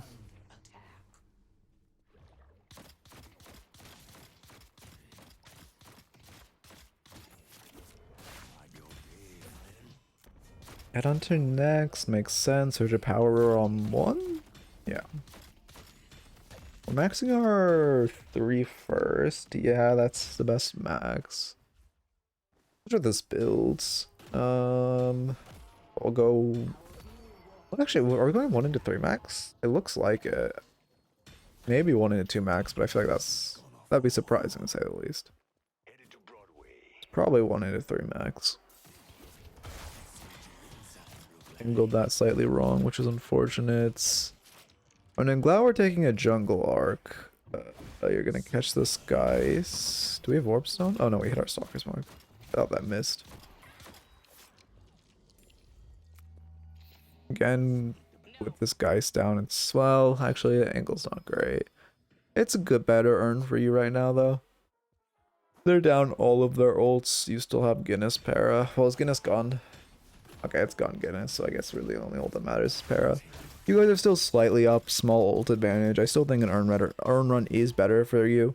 Assuming one of your teammates fixes this wave, your waves are also really good too. Yeah, your pocket grabs it, which is perfect. Holiday needs to shove another wave though, it's really bad she's not. Now it's kind of a rougher earn, because Holiday didn't shove that wave. You guys have lost your ult advantage, you don't really have a soul advantage, and your wave state advantage has also kind of been lost. Now Guinness has to go to catch the wave, which is really bad.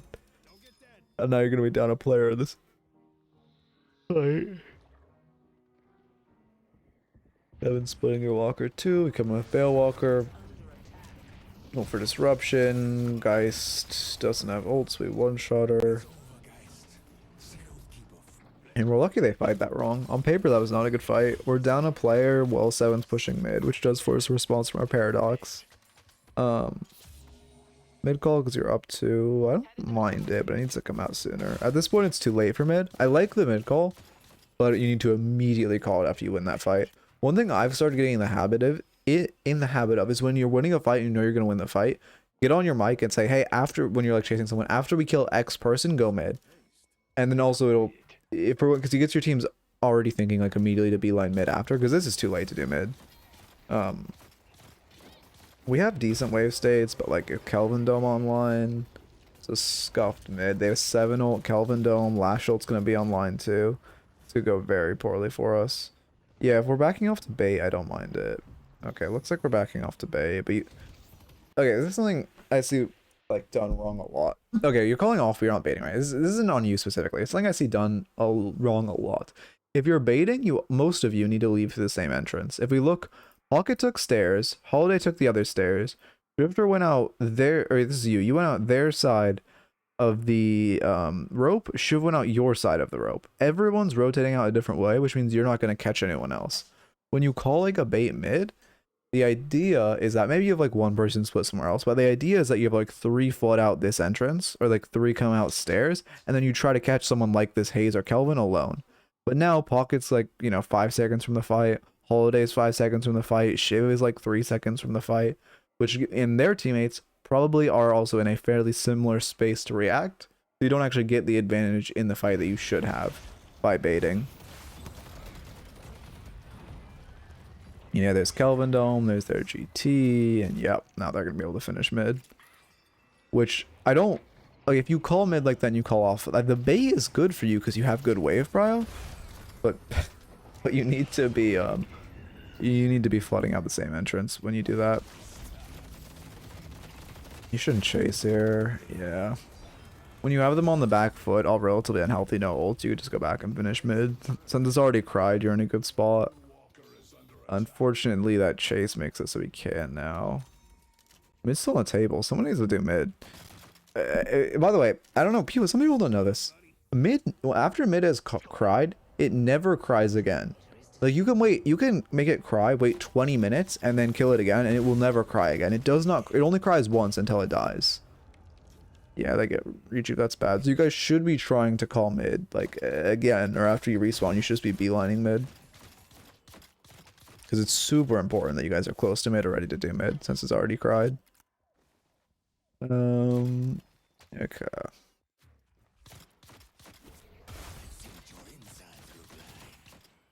Which animations are really clean.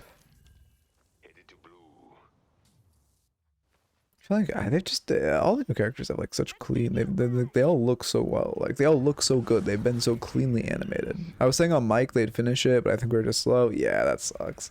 I mean, unfortunately, as far as on your end, it's mostly the like overchase is bad. Does a rejuve kill give Drifter stacks? It doesn't, right?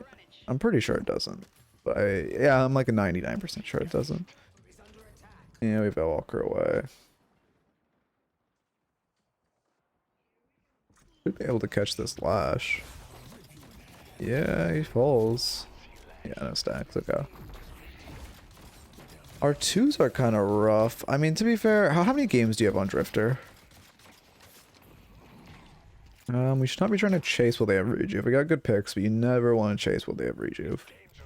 Because that can be really rough. Like, this fight is not great. We're fighting outside of our base, past our... Well, we're fighting without walker resistances while they have rejuve. 38, okay, then yeah. Your 2 I mean, your 2 aim could be a little better, but for 38 games, it's not terrible. It's kind of like the type of thing where your Drifter 2 aim will just get better as you play the game. If you had more, I would prescribe, like, a drill or something. But I think your best option is just to put more hours on the character. You go for a 2 build. If you want to get also, if you want to like rush how quickly you get better at actually hitting your 2s, you could just do a 2 build. Our pathing's bad there. You should be you're probably dead, so I'm gonna, oh no, maybe you live. But you should be pathing like here. When she jumps you want to immediately path towards the nearest wall. Whenever Haze ults, you want to just try to get a wall in between you two, and then you could wall jump off that and be in a good spot. Oh, I don't think there's any like good 2 builds. I don't even know if there is a 2 build. It's kind of troll. Well, it's not even kind of, it's definitely troll. But basically you just like would max your 2 like you would do this build, but you would max your 2 second and buy like rapid recharge next, like whenever you get it maxed. It's like, you know, again, it'd be weaker than a normal build, but it might not be the worst option. Yeah, you're just going for, I mean, you're at Oracle. At Oracle, I'd say your best play is to deny Urn, because they're winning a lot. They should be getting Urn. This was, I mean, you coming to split base guardians, it's fairly you'll pull some of them back, which is good, but it's very unlikely you get base guardians. The thing is, at Oracle, they should know to do Urn when they have rejuve. You should expect that they do Urn when they have rejuve, and like after they win this, one of them should be coming towards Urn. So it's better for you just to grab Urn and like tuck in your base, because you're not really going to be able to get base guardians. If you were like Emissary or Archon, I would say this is like the best play. Because you don't want to remind them that Urn exists. They're actually, none of them are folding back for you. You might just get base guardians. Not a single one of them is turning around. You can agree. There's not a single one turning around. You don't need to reset here. Yeah, wait, literally not a single one of them turned around. If we look at map. Okay, there's GT, finally. You could agree to that, though. I mean, maybe you don't get base guardians, but it's close. Should be able to one-shot him, yeah. You need to get to your base right now. I guess you're routing around for Veilwalker, but I'm pretty sure if you just beeline your base after that, you can make it. They're not chasing. Oh, they are chasing. What is wrong with them? Veilwalker. Oh, it's not up. This is so risky. This is not. We don't want to push this wave, right? Because we know we've like dragged. We know Haze is over here. If more than one's chasing, we probably dragged like 2 people over here, right? If they see us pushing this wave and they're all rotating out like this, like down mid or rotating like this, they're just gonna fold on you immediately, right? And your team is kind of looking to catch one mid as they're rotating out. This is just super good to be pushing. Soon we know this Haze is at least near us. If she has a teammate nearby, it gets really scary. Yeah, we ult for, I mean, that's a good ult, info and zoning. But yeah, it shouldn't be an ult we have to use.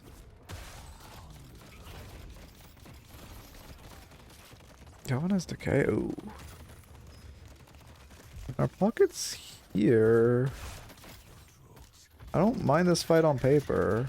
Oh, we just get, yeah, it's unfortunate. Hazel just is rolling us. I guess just Fury Trance plus Tesla. Tesla just makes Hazel do so much damage. I kind of hope we see a Tesla nerf, Tesla and capacitor nerf too. Well, I'm sure we'll see a capacitor nerf, but I hope we see a Tesla nerf because like I don't know why it just makes Haze do like 20k damage on her ult. I guess because she just has so much fire rate, especially off the back of stupid ass Fury Trance. So she's got infinite Tesla procs. Yep, you guys pressing the advantage should be someone running Urn though. Please tell me your pocket's gonna grab Urn. That was a good too. Unfortunately the wall's there, but that would have connected if it wasn't.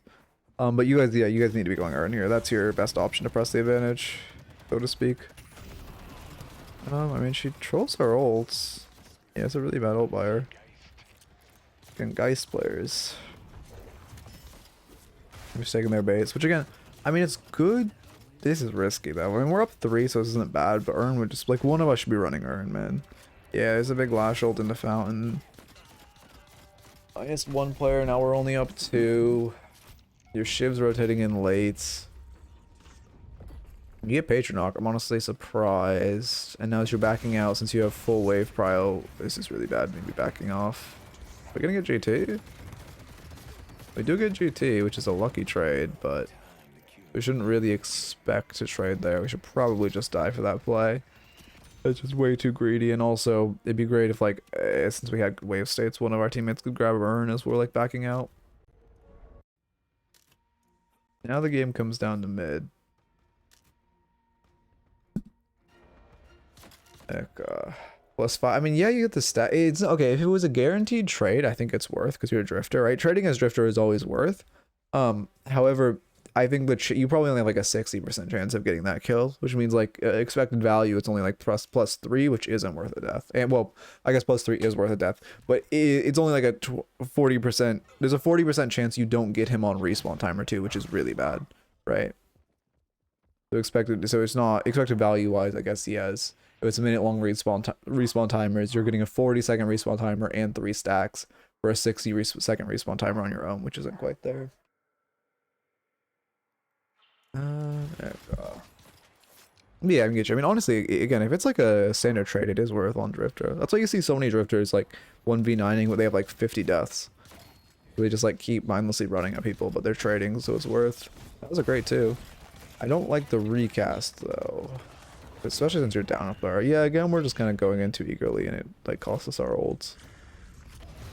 Oh, are we gonna die here? We should be backpedaling. What did max second? Our oh, we maxed our ult next. Okay.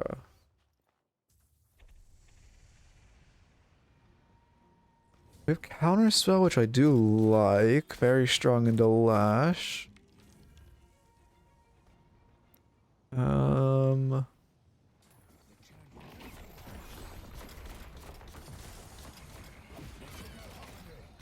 And that's good.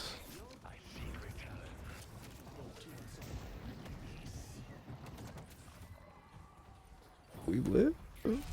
Smile? Oh, we do not live. Oh, we do not live. I mean, Shiv will trade us at least. I mean, it's a good fight, and then our team should actually probably just end. They don't even need to go mid. If they get this pick on 7, it's just game. Yeah, it's just game. Okay. Let me look at exactly what happened in this last fight, since it's like the last note, since I'm assuming your team's just gonna end while you're dead. Okay, what happened here? We zip into the fight, we're healthy. 1, we're going on GT. Okay, we just missed all our skill shots. Now we're low. I mean, this is so far, I don't see where our HP bar goes. I mean, I guess our team just isn't here yet, and they kind of win the fight after, like that pick on GT. I guess, yeah, we're just missing all our skill shots. That's just more of an hours on drifter thing, I suppose. This death, if we were hitting more stuff, we'd win. And then your team just ends, right? Yep, they're rushing base. Okay. Let's see. I mean, as far as the notes, first off, we should have, in lane our soul awareness was a little rough. I mean, yeah, kind of all game we were letting our souls creep pretty high before we were buying, which we could definitely fix up. I think, I mean, yeah, you mostly just want to like, Pay attention to your souls, especially in between every wave. You should take a second and assess like, hey, do I have time to box route? What is my soul count? Do we have kill potential on them under tower? Like, you know, just trying to assess when are bridge buffs up, when are sinners up, like that type of thing.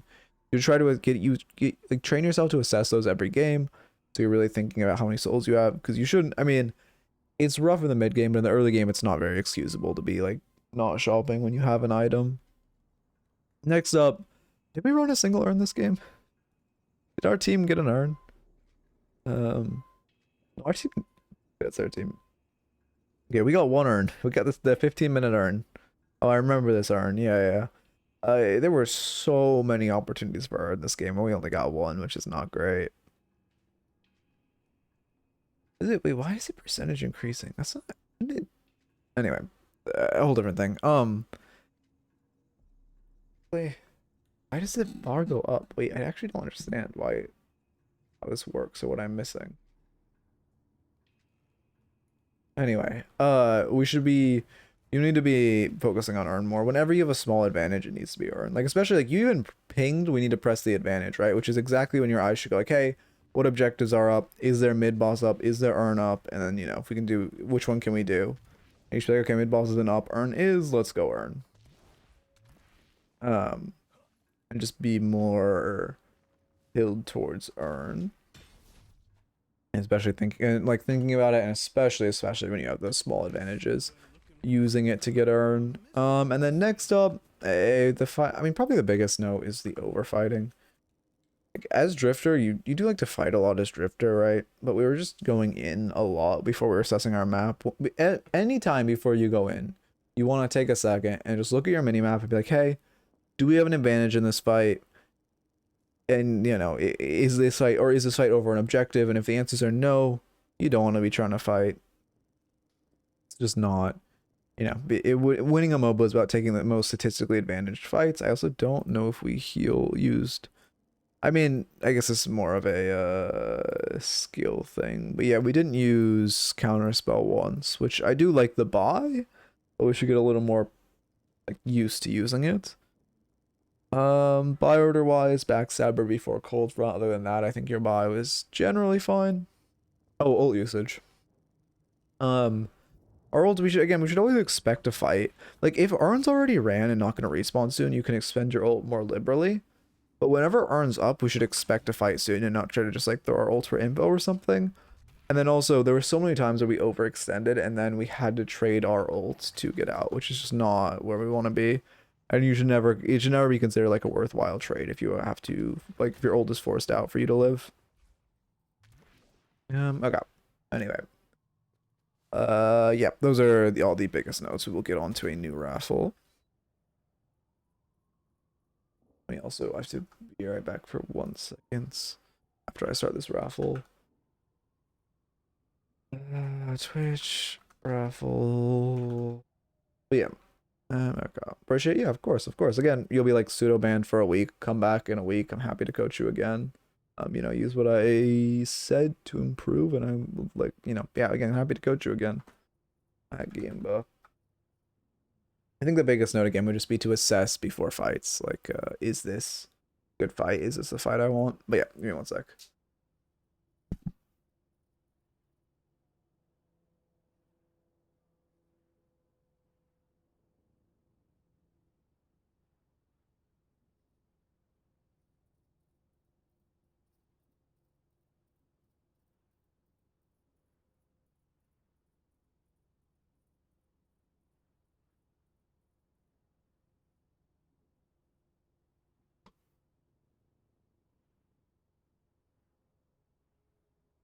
Okay, be back.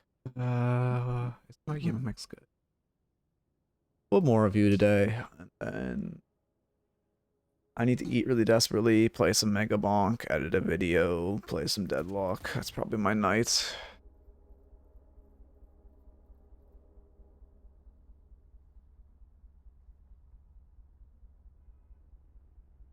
Do this. Okay. Is Mega Bonk multiplayer? I don't believe so. I guess just single player. I've been really Deadlock pilled recently. Mega Bonk and like Clover Pit are the first games I've played in like 3 months that aren't Deadlock. I've been just kind of grinding this game recently. But you know, probably an update. Yeah, I would say that probably eventually there'll be a big multiplayer update because it does feel like a game that could be well, does it? Maybe not. I don't know. It'd be nice if they added it, but I don't think a lot of that genre of game did, which I don't even know what you call this genre. Vampire Survivors types of games. Why is my aim so bad? Like, I actually don't understand. It's not like it was always bad. And it also is very mental. It's so weird. It's such a weird mental block. Like that. Do you see this shit? Like, why can't I do... Do you see what I mean when I say my aim's mental? Like, what the fuck? I mean, Risk of Rain... Yeah, but Risk of Rain is also kind of different. Yeah, yeah, no, but the thing about like Mega, I guess it is kind of Mega One. Yeah, maybe they'll make an angle like that eventually. But yeah, it is also, you know, is Mega Bonk one dev? Because it would be significantly harder. Holy shit, I'm saying you know a lot. You can hear me. I'm lapsing into tiredness.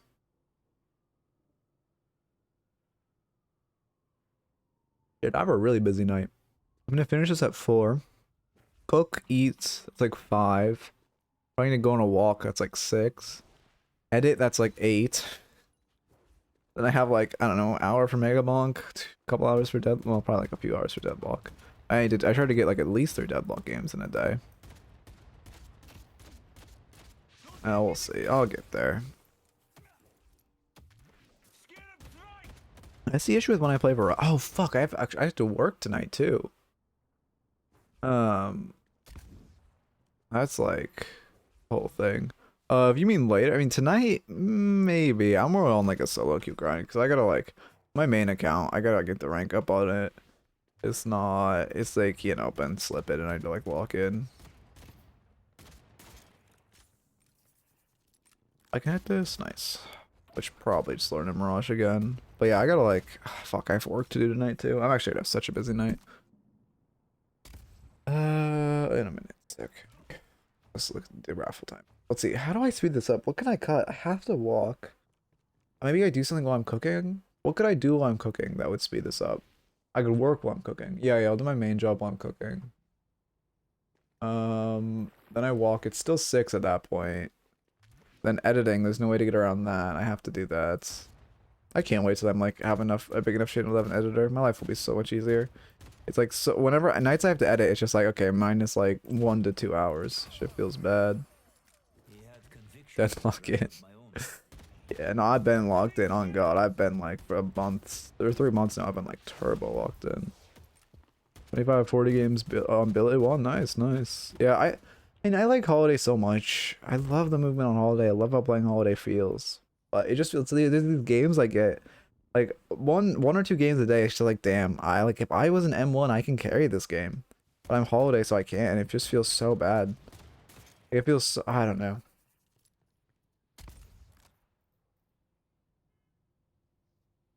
I don't know. I feel like I have to. I don't know. Maybe I just shouldn't care about rank until it comes out, but I still want to be. Like, again, I really just want to be high ranked again. I don't like being washed because the game's so incredibly fun when you're in like the top 1% of players. I mean, in general, it's super fun. But once you get to the like, every time I see that name, I think it's Gluten Steak. Once you get to like the turbo like sweats, oh my god, actually the game is like a whole new fucking level of fun. I miss that.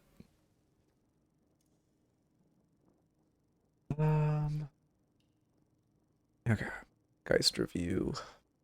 Oh, it's Oracle still, perfect.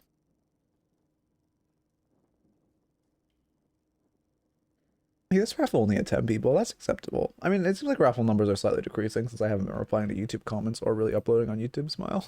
I mean, I still upload like every day, but not on my like daily uploading arc. But really, I can't climb. My stat locker is going up. Yeah, I mean, that's just how it'll be. It's all. What sucks is like, okay, I don't recommend people making alts, but it is like the type of thing where like, I mean, I literally have like Mr. Breakout. It's like you just win 1 game and you go up like 5 ranks. Rank just feels so bad right now. I see the issue. Like, won't be here, but all the game's kind of crazy. I watched the VOD. Oh, perfect. Didn't do too much. Okay, I'll look for parts that could have been more impactful. Thank you for stopping by, and yeah, if you're still here, the VOD will be on YouTube in like 4-ish hours probably, but if not, it'll be on Twitch. Speaking of, I gotta shield the VODs channel. Exclamation point VODs, if you haven't subbed to it, it's getting really close to monetization in watch time hours, but it needs 1,000. You need 1,000 subs to be monetized on YouTube. And I think it has like 120 or some shit.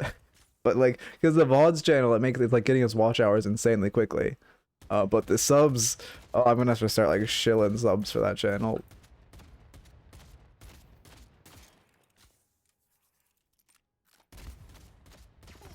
Okay. When submitting VOD review, should I pick a good or bad match from Alchemist? And I want to get some help, but I don't know. I think there's okay.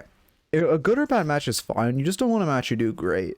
Like a match where you do good, where you're going like, I don't know, like 8-4 is like a good match. 8-4 like 10 or something. Good match, you did well, but there's still like it's not like a one where you 1v9 or super fed, so there's not a lot of mistakes. And on the opposite spectrum, a bad match where you're like 4-8 is fine, but not one where you're like 1-8. How do I unlock ranked in Deadlock? I thought it was 50 games in norms. Oh, there's no like unranked in this game. You just go here and there's a little in your profile. Like you go here, escape, profile menu, and then you just click the little skill rating button, and that'll bring you to your ranked page. And then if you want to see ranked after games, in settings, it's show team average team rating after match.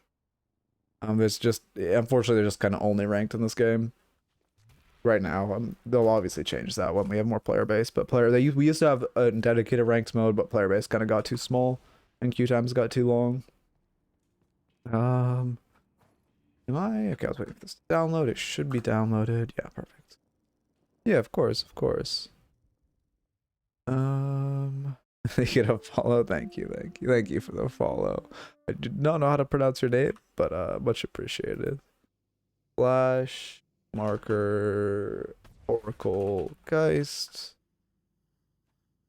and then go to Geist, and then the dock Oracle Geist. Perfect. Already, I really need to get a YouTube wall review. The wolf review honestly was kind of YouTubeable, but the fact that he wasn't in an Eternus lobby when I was reviewing him makes me like not like I don't know. It's fun to bait comments of people being like, oh my god, this guy's so bad, but like at a certain point it's also like I do also prefer to have like actual comments. The odds of getting layered go up 100% when submitting to the VODs channel. Wait, what does that mean? Wait, I'm sure what. There's too many words that go over my head there. Yeah, mailing to try to steal the orb because we don't have any ammo is fine. Oh, this is a good bop. Okay, it's gun bop and it's a good V bop. I haven't seen an uppercut start bop in a minute. Laid. The odds of oh I see. Okay, yeah, that's true. Diet. Iconically, if you're on any first date, just pull up your phone and be like, hey, look, I'm subbed to Midnight's VODs. Easy. I do another oh no, you can ask during VODs, no sweat. Just as long as I'm keeping all the content educational. I've been doing this for a year, so I'm pretty good at balancing like paying attention while talking about like other questions. Denied on first wave. You can't look to go up here. They're gonna get an ability on you. Bebop's gonna get hook second. This is scary. Okay, we're playing good distance. Yeah, I like how we played that. We didn't commit. We poked from a little bit of distance, so it's good. It's good. Now, the issues we're behind, right? That's deny puts us in a little bit of an unfortunate spot. Also, I assume this is Deathy's build because everyone's going Deathy Geist nowadays. And the fact that we went Suck first makes me think it's Deathy's. If it is, we'll buy Resto Shot first. Movement's not great. You're looking at double melee, but you miss it, unfortunately. Yes, fine. We get there. Now we're gonna go shop. Are we say what? There's no way we're saving for a T2. No T2s Geist would want to save for, unless. Well, I mean, this isn't Deathy's build. You're going like Backstabber or something. I can see a Backstabber rush. Yeah, we just take away half his HP bar because he's just doing whatever the fuck that is. BL Hook is so scary right now. Okay, we're fine. You need to be buying though. Yeah, I'm sure we're going for 2 T1s. I assume it's Mystic Regen and Resto Shot. Ooh, this movement's also really bad. Okay. Couple things here. we're doing a Radiant Rush. I don't mind a Radiant Rush. You need to get Resto Shot as well, and then I think you can rush Radiant. But Resto Shot as Geist, you kind of need double sustain. You're so weak pre-Radiant right now, it's like really scary. And Radiant gives okay sustain, but it's not even gonna out-heal your like damage from your one, right? Radiant heals you 40 when you hit a bomb, so you're still losing 8 HP to a bomb, right? And especially into like Bebop, whose hook is super scary. Which actually Reactive Barrier would not be bad this lane. Reactive Barrier, I buy it almost every game in a Bebop. Like right now, we're looking to trade. We're basically down like a T1, if not a T2 item, depending on. I guess they haven't bought yet. So probably only a T1. I don't like to play hard carry characters, but I'm struggling to rank up. I don't actually care about rank. I just want to play the game with like-minded people. I feel that. Should I play card carries to rank up, or just normal, or just or people my normal carries? I mean, if you want to rank up at the fastest rate, playing a hard carry is the best way, but you will eventually rank up even if you're playing a support. It just takes a lot longer. Like, not a support, but like a normal character. But if you're just playing for fun, then just play for fun. But I get, I get just wanting to, your movement's good. Well, okay, your map knowledge is good. Your movement itself, I'll get into a whole different tangent in a second. But I think playing like, I mean, okay, if you want to, I think if you're just looking, like, you'll rank up normally by playing other characters, right? And also keep in mind, matchmaking right now is dog shit. The way Deadlock's rank system works right now is terrible. So you'll also just rank up. I'm gonna be super safe. If you get hooked here, it's so bad. Like, when you're this close to a Radiant Spike too, it's so scary. You can't play with any form of aggression. You just be box starting right now. I wouldn't even contest the bridge buff that's about to spawn. But it's like, it's also just, even on like on M1s it's obviously easy to rank up, but no matter what character you are, ranking up in this game is just awful right now, right? I really recommend playing for improvement over rank right now. It's just so much more fun if you're playing for improvement. I mean, he's just dead. Okay. I mean, we've definitely found the weak link in this lane. To be fair, Bebop hasn't hit a hook. I play an OCE. Oh, yeah, that is even worse. That sucks. I mean, at least you can get Eternus and get the screenshot, like, most easily in OCE. Ooh, unfortunately missed that. We should just be throwing our 3 for Radiant procs. The, like, flat heal, yeah, that's good. Hey, why am I not seeing you get the flat heal? It's going on cooldown, but I'm not seeing a heal here. Maybe it's a visual glitching to watch your HP. Use an ability. I'm staring at the HP. You should use your 3 right now for the heal. Looks like we're looking for a 2. Okay, no, there. I saw it jump up, but I guess there is no icon when you get a Radiant heal. That's surprising. I wonder if it's a VOD glitch. You always have to backpedal here. We should throw our 3 at him. You're throwing your Malice at him right now because your Radiant flat heal is back online. And oh, we just fed him an Ignite too. That's really bad. But your Radiant flat heal is online, and then also you'll get the passive.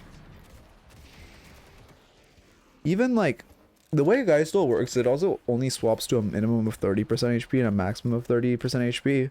So even if you're playing for an ult, if you're already below 30% HP, it just, you know, using your Malice there for healing there's no downside, right? You're only going to swap them to a minimum 30 and just gives you more HP to work with and like more time to buy until you ult. Also, ideally, also you're kind of forcing out that ult. You should just tuck, let the burn reset. You're kind of ulting because you have it, but you should just wait. Right, because for one, your Drifter, when your Drifter's back, you can one-shot someone with your ult. When he's not, you're just kind of forcing it out. It's not great. It's kind of like you're using it in a way a Victor would have, just using it because you have it. Wow, mid is already both towers gone. What the fuck happened in mid lane? I guess we won. Yeah, we take the enter and get the kill. Sorry, I don't have stream mode on. I shouldn't. Like, we get our kill. I know Orange Soda. Wait, I've played with this Bebop before. I still don't think he's a Bebop 1 trick. Is he a Bebop 1 trick? I can't think of him playing a different character, but I also can't think of him playing Bebop, so I just don't remember what he plays now I think about it. Yeah, God. No Lash ults. We are way too many in this lane at this point. If you guys are like, okay, when you guys put 3 people in this lane or whatever, it's not, I mean, now you always need to stay here to stall the tower. We should not be re-peeking. If he gets an reignite on us, we're so lucky. If he just shot us there, like, keep in mind, your suck does 65 DPS. He's okay, he is doing a dash, but his burn still does 55 DPS, right? So if he's reigniting you, it's not worth sustaining the suck. Because it's gonna, him being able to reignite you, especially as this like catalyst on you, so it's doing even more, is just not good. This is just a very chaotic lane. We only have 2 right now, so it's fine. Our drifter is autopiloting back, which isn't great. We should get tower.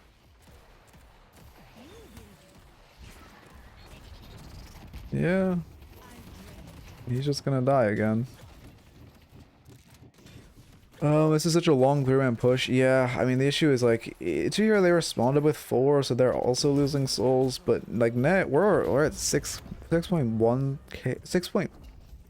We're at 6,000 souls right now. Holy shit! You can tell I'm getting tired. We're at 6,000 souls right now when we should probably be at like 7 realistically with how this lane's gone and how dominantly we've played. Like Bebop still has more souls than you, even though you guys got tower and killed him. His Infernus like 3 times. I guess your drifter died twice. Yeah, it does really grief your souls farming that long. You gotta hit that if you sustain the first melee. One tech you can do is look at this top timer, and I believe if your last melee before the lights hit hits at how do I word this? 1 second before a multiple of 3, you can stick it out. Because the vending machines every 3 seconds they hit their like flashing lights. I haven't done, I should do the exact timing on that, but I believe it's just if you hit like a second before a multiple of 3, then you can stick it.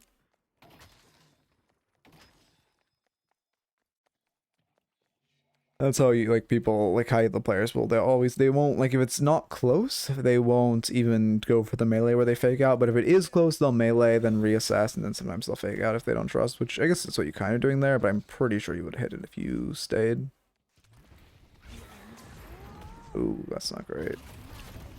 Opening rounds. I mean, opening rounds is an OP item. I don't know how I feel about it right now. Because you don't, I mean, I guess your play is you go for gun and then you, I guess I see the vision. You gun them down, then hit the suck, and like once you have malice stacks too.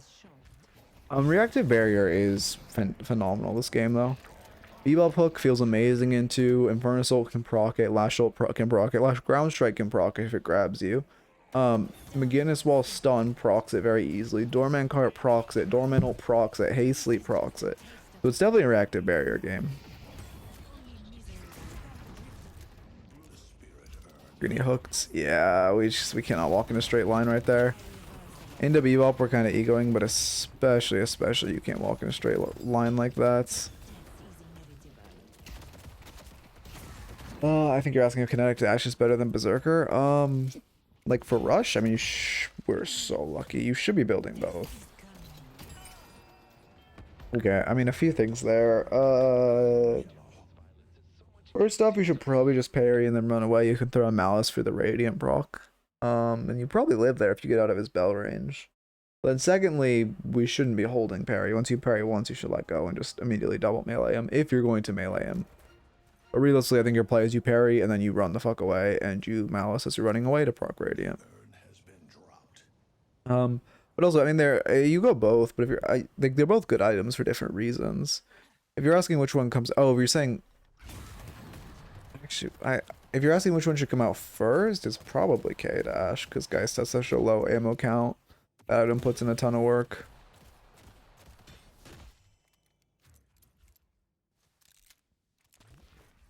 And our movement's fairly solid. I was going to talk about our movement initially. We're doing a lot of ground dashes. That was good movement. We used our wall bounce well. We used our stamina well. We used the map's like verticality well. And we did a little bit of like strafing with our camera.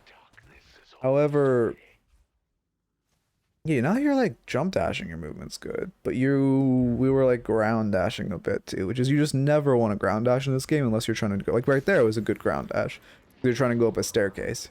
If you're not trying to go up a staircase, it's always better to air dash or like hit a jump dash combo or something like that.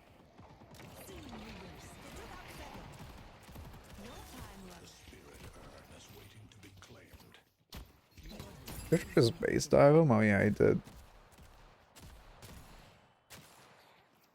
I mean, we're sort of saving for. We got Battle Vest, which is fine. I mean, You're going a gun Geist build, I see. We're gonna play for 3 Malice and gun.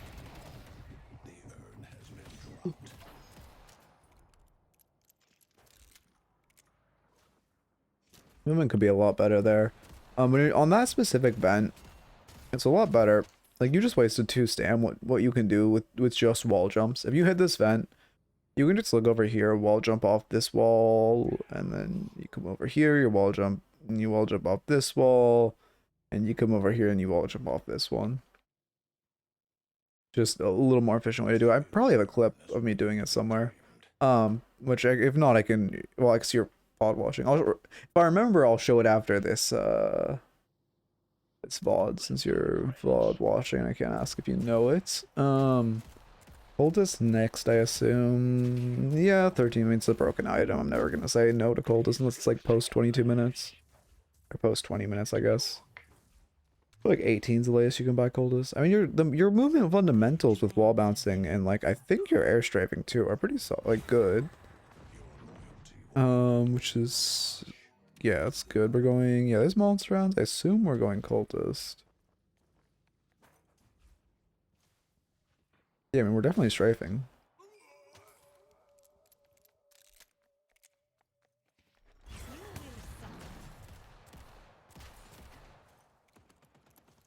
McGinnis, we're afraid of her wall, so we're backing off. I mean, this is fine. Nothing crazy, nothing terrible.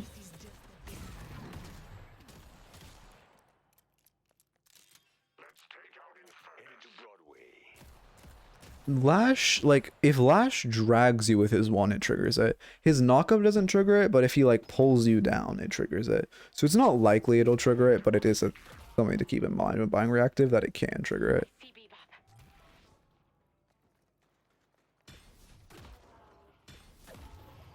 There we go. Now we have enough for, I mean, we have enough for an item. Yeah, I don't see a world in which you don't buy Cultist here.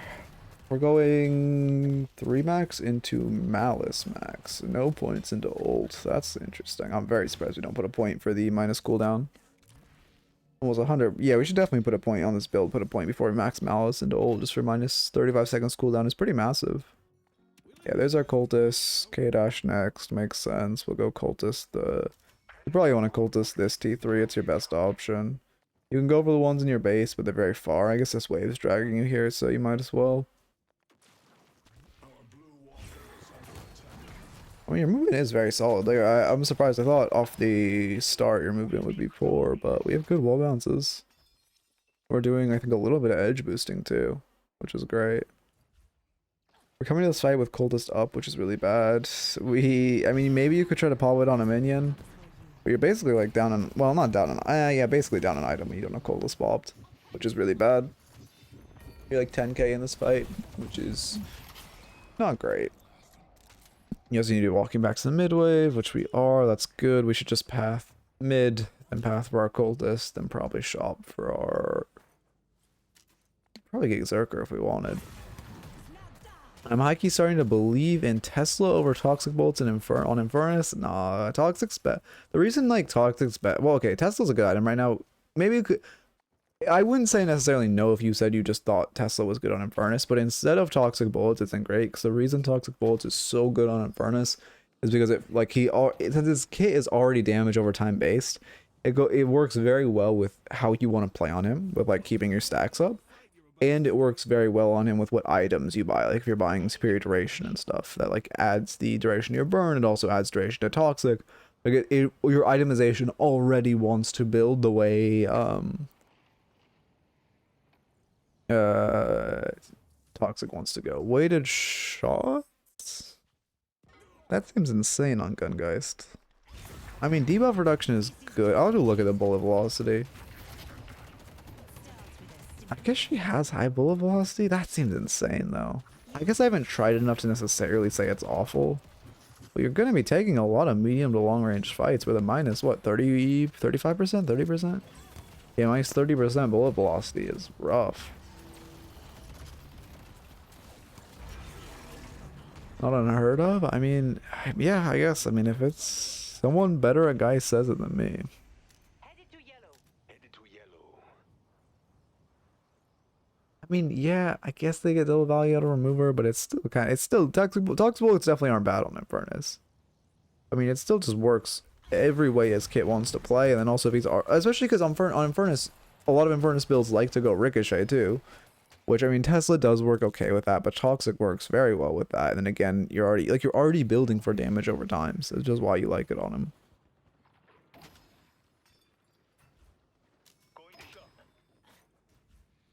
Okay, the issue is we should shove mid before we come to this fight. If you just throw a bomb at this mid wave, it's so big. Because right now this fight is like not terrible, right? It's not bad, not great. This wave is about to push in, but this wave is pushing in. If you bomb this wave so it's pushing into their walker, this is a great fight. You have most of your team here. I mean Drifter will come eventually, but you have most of your team here, and you have two waves crashing into their base. Well, they just have one crashing into the walker that's next to you, right? Because one of them will have to drop back for this walker. One of you will have to drop back for this walker. But it's a great spot because then you're just up this wave crashing to their base guardians. And it only takes you like 10-second detour at most to throw a bomb at that wave. I mean, again, I'm not saying Tesla's necessarily bad on Infernus, but you definitely need toxic bullets on him. Also the anti-heal. Yeah, the anti-heal goes crazy. We heist the urn. I'm surprised we're not getting hooked. It's good movement. No, unfortunate, but I mean, he just dies, no? Why did your 7 ult? Okay, well, we'll take it. You know, so I take Berserker or Toxic before weighted. Yeah, I mean, I think Berserker is just good, and it's like, well, I'm trying to think. Frenzy's also really good in this comp. We should definitely see Frenzy come out.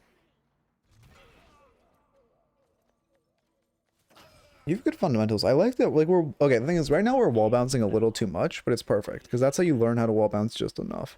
By wall bouncing too much, and it's great for training your brain to start moving like a Eternus player. Yeah, I think it's solid. Even though, like, I would mention we're wall bouncing a tiny bit too much, but I think it's good to be over wall bouncing right now. Now I got Malice Max, still put a point ult. Also, I do really recommend putting a point ult before this. It's huge. Also, the fire rate on casts. I mean, I guess you don't want to get that before Max Malice, to be fair. Max Malice is just so good. Yeah, self-blocking Zerker is insane. The fact that you can just perma keep it up with Radiant if you're really sweating is, like, insane. But I also would assume we're going to get Zerker. Like, there's no way we don't. Yeah, it's a good mid call. Brandon was looking at some of the itemization over Infernus earlier. That's where I got the idea of Tesla over Toxic. Interesting. I mean, again, I don't know. I think you just have to go Tesla. No, your team's not going mid. That sucks. Again, I'm not saying Tesla's bad. I just really don't think you'd take out Toxic. But maybe I'm wrong. You do have anti-heal on your 1, but being able to constantly imply anti-heal is so good. I'm also keep in mind we're 100% seeing a Tesla. Well, maybe not 100%, but we're going to see a Tesla nerf 100% either next patch or the patch after. We're going to see a Tesla nerf. I would expect one next patch, although you never know. There's a lot of items people are like, I don't want to say crying about because it's not like the items deserve to be nerfed. There's a lot of items people are like calling for a nerf, like louder for, you know. There's a lot of items that need to be nerfed right now. We've had too much time to cook on this patch and find the exact meta. Too. I mean, they have Lash Fernal, so you can't really go mid and Dormand, which sucks. But let's see. I mean, we have good wave stay. We should just run Urn. Yeah, it looks like Shiv's getting Urn. That's perfect. We use our 1 kill for Urn. One of his main points was that Toxic build-up. Wait, the build-up is so long for Toxic. But the amount of time it takes to stack it, Tesla already has done more upfront damage. I mean, yeah, but it's like, I mean, that's like kind of an argument for Dash Furnace over like Gun or like Spirit Infernus. Or sorry, not Spirit Infernus. Over like Afterburn Infernus. It's like, yeah, but you're still also, it stacks. I mean, it's a little bit slower to stack than your Afterburn, right? But it also still stacks at a like similar rate to Afterburn.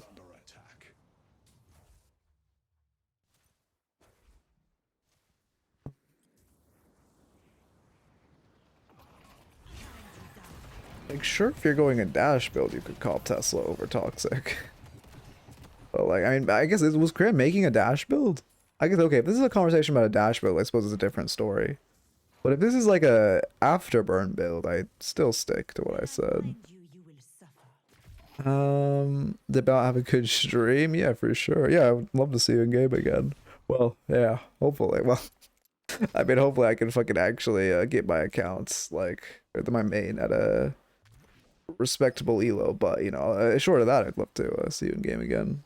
It was a regular gun build, really. Cran does have VODs on, I'm pretty sure. Well, actually, no, I don't think I've ever looked at Cran. Cran's like, what's a comparable streamer for Cran for me? Cran's like, Cran, I guess you could just call my backup streamer, right? Like, I watch him if like no one else is in queue or like there. Like, I'll watch him, but he's not close to my first choice. Not because he's a bad content creator by any means, but he's not my vibes of content, right? Like, he's a very loud, I guess, for lack of a better word, streamer, and that's just, I mean, I'm sure you guys can tell that's very like, that's not the vibe I go for. I mean, Spear Resilience is good, but okay, we did get Berserker. The thing is, Frenzy just gives you, like, I mean, I guess we want Spear Resilience because Resilience is our OP on Geist. Mantle Slide. Well, I mean, that was a great wall bounce. Honestly, your movement's really good.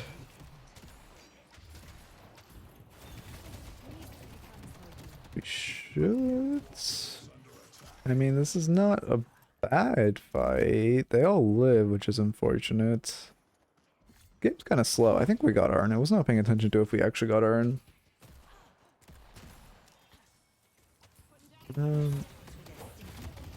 Make a couple notes. Do I lose frames when I alt tab?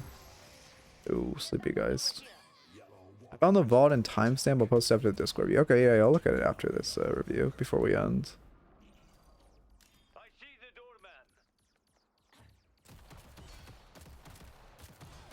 doorman. Yeah, we just clean up the turret.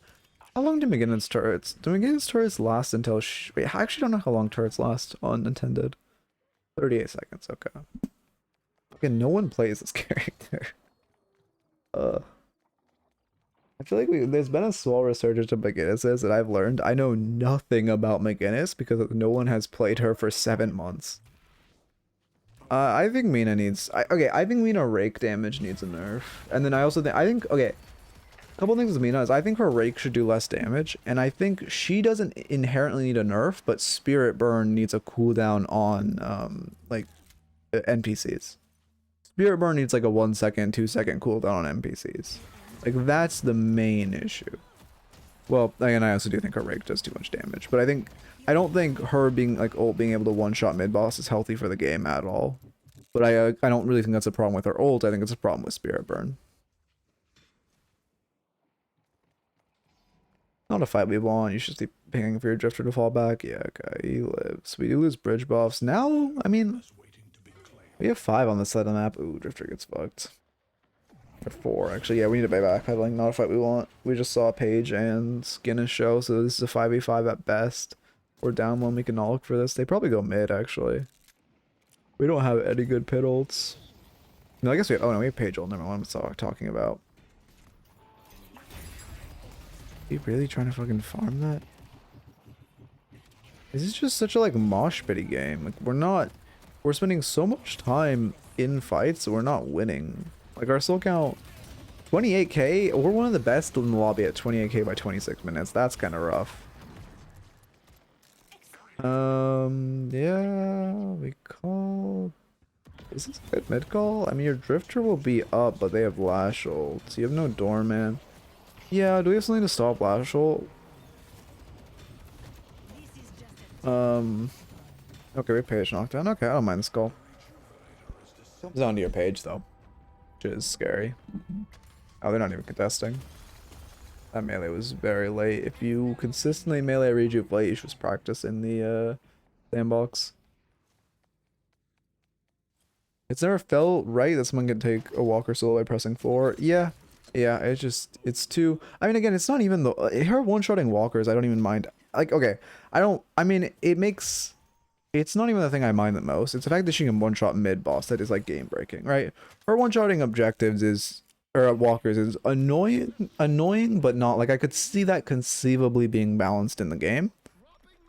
But her one-shotting mid boss will never, like, that can never be balanced because that's insane. Defend green. Especially with like no wards in this game or anything, right? Yeah, someone else has to pick up green, so you can get earn. I mean, obviously you have rejuve, so it is a good earn play. It's great to see that we grab earn after we get rejuve. So Spellslinger next. And I guess that's... You should be running this earn. There's no reason to... If we have rejuve, we should be running earn. You're not like holding it from them in this case. They're not. Again, we have rejuve. Someone needs to grab it. It's bad you guys don't have it. What's the Haze doing? Oh, I guess she has 7 and 3. Like she hasn't been doing much at all though. Just waiting for cultists to come up. You could be farming one of those other ones while you wait. It sucks you guys aren't running earn. You guys 100% should run earn off of the rejuve and bebop pick. That's on you. That's on you for dropping it. Watched a clip yesterday of Mina slowing the patron. Yeah, also being able to slow it down to patron is insane, but I kind of think that's also an issue. Well, to be fair, Mina ult is... Like, again, Spirit Burn should have a cooldown, but I also think down patron has too little HP. I think down patron needs a buff. Because it shouldn't be something you can just, like, brute force. It should be like, okay, we have a couple picks, we can go get it, right? But I think they do, like... I don't know. Just give it a little more max HP. Also, or you know what else they could do is make its resistances come up sooner. Holy shit, our gun does an insane amount of damage. What the fuck? That's no Spellslinger stacks either. I mean, no, I just don't see Spellslinger stacks. Okay. We do have to be very afraid of this Lash. It's actually a really good counterspell game too. Counterspell games and reactive barrier games tend to go hand in hand. That's a very good counterspell game, right? Counterspell Lash, counterspell Fern, counterspell Bebop, counterspell Doorman ult, and counterspell... I guess that's most of the usefulness. I mean, it looks like this is just game, though. Yeah? I honestly, the build came together. We did just lose our Berserker stacks. One thing if you're playing a lot of Geist, especially this elo, you have to be really conscious of your Berserker stacks. Like, you shouldn't allow them to reset. You should be spamming Malice right now. Like, yeah, we're about to lose our Berserker. Okay, we kept him up with that bomb, which is good.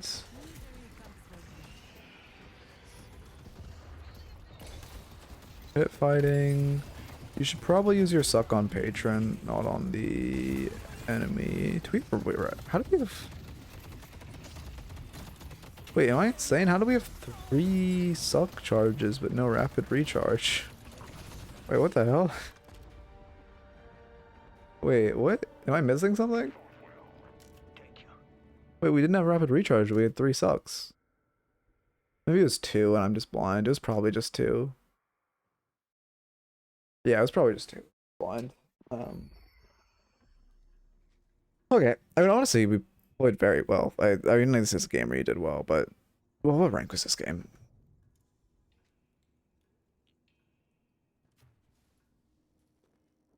Let's see. Phantom lobby. Yeah, we played well. I thought it was... Yeah, we didn't... Did we have extra? I thought we didn't have extra charge. Sorry, I was saying rapid recharge. It meant extra charge. We have extra charge? Oh, we did. I'm just blind. Okay, that makes sense.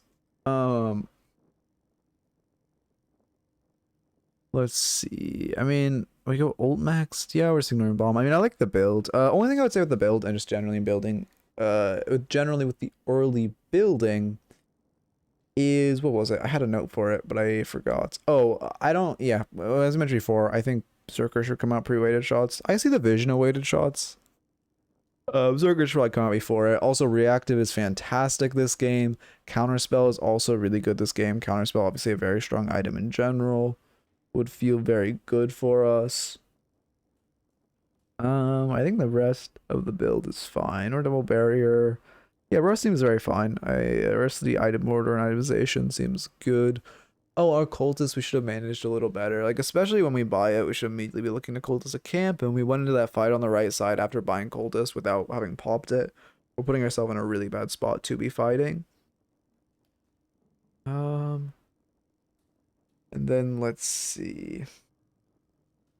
What else is there? Urn. I mean, we kind of trolled by dropping that urn after we got rejuve. I love that you like got rejuve, you beelined urn. That's like exactly what we should do. But you need to be running it no matter what the circumstance. We should not be dropping it there. We actually we made relatively good calls on urn. I think our team got what, 2 urns off of well, actually only 1. But we called 2 urns. Okay, our team got 2. We called 1 of them, so that's good. Yeah, cold is actually, we only used it twice this game. Let's see. I mean, our manager uses Berserker stacks a little better in fights. And that very last fight, we let him reset, which you should not. It takes some micromanagement, but if you're playing a lot of Geist, you need to be very in tune with keeping your like Zerker stacks up. And you can't just be letting him reset. What other things were there? I feel like, I mean, generally, the game you obviously played really well. I can't think of any other major notes. Your movement was good. I mean, again, I would say we were a little wall bounce heavy, but that's how you want to train yourself to be wall bounce correctly, especially this elo. You're playing above your elos, you played very well. Put a lot of work in with the gun. Our lane, I guess we didn't respect we go hook enough in lane. This guy wasn't really hitting as many hooks as I think he might have taken a break from the game because I haven't seen him in a while. This guy probably wasn't hitting as many hooks as he should have. He did an uppercut though. He seems like a good B-bump. Anyway, the point is, we did not respect his hook, and we got hit by quite a few hooks, which is bad, and especially bad when you don't have reactive barrier. Oh, let me show that jump. Let me show that jump. The final note will be me showing that jump. And also, yeah, I'm probably gonna bounce soon. But do you have that vol? Up close to the cran VOD. Perfect. I'll show the jump. Look at the cran build, and then I guess we'll call it.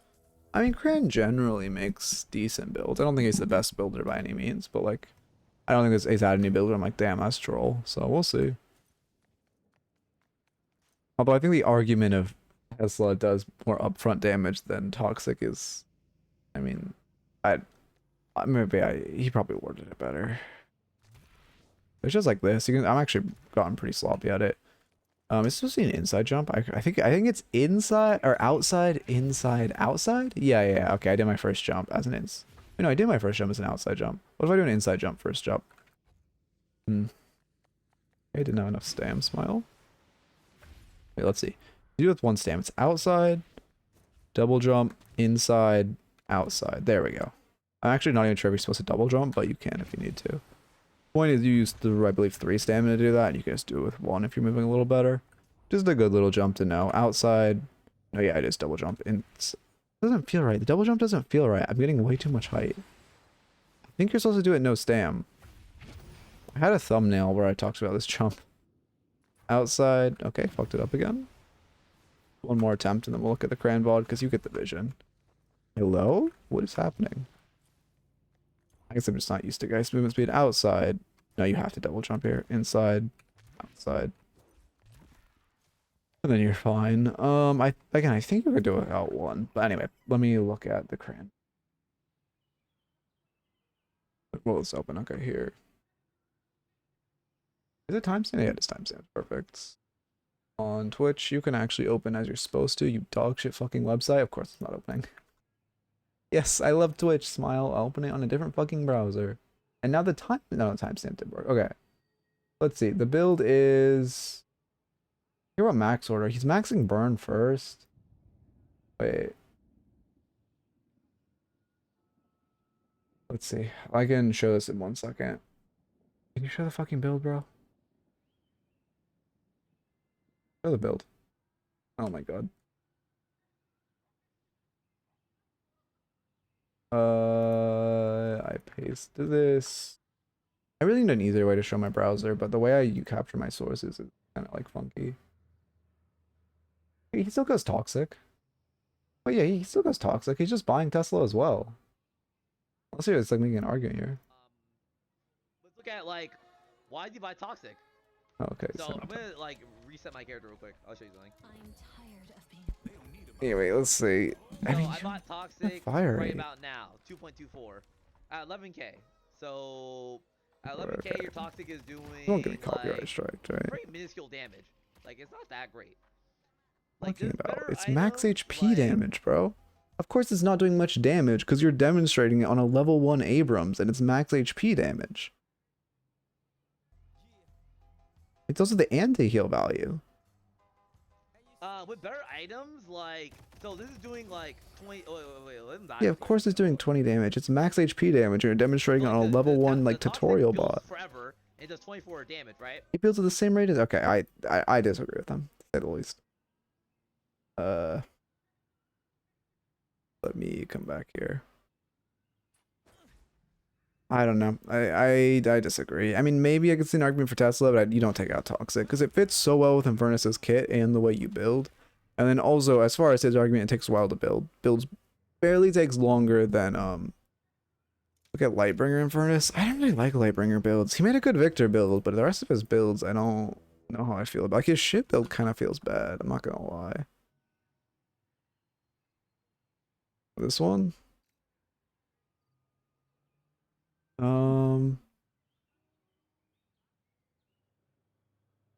Okay, I see the vision so far. I don't love early mandatory heal ban. Coldest OP duration. Yeah, I mean, this seems fine.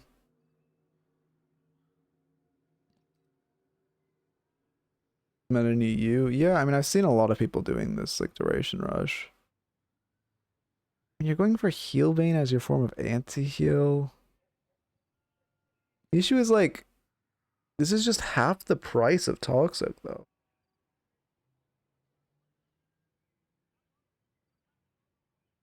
I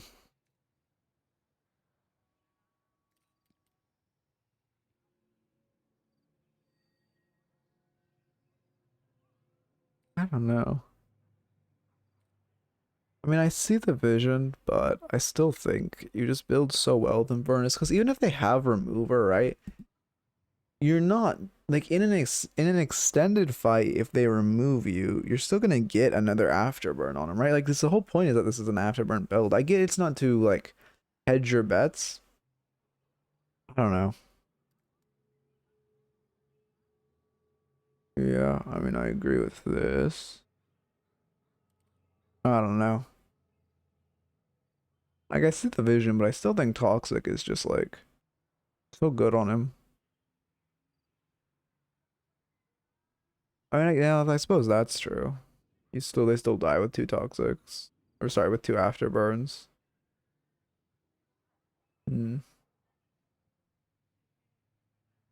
Basically just going to rate. Like basically, okay, I think Cran's argument of Tesla over Toxic was different. But for this build, you're basically choosing duration over Toxic. Like this build's idea is that if they're gonna remove you, having 20% more 28% more duration is better than Toxic. I mean, the issue is the max HP damage is just crazy. I mean, I see the vision. Sorry, I shouldn't be like tangent now. We're not gonna be able to rage, but whatever. I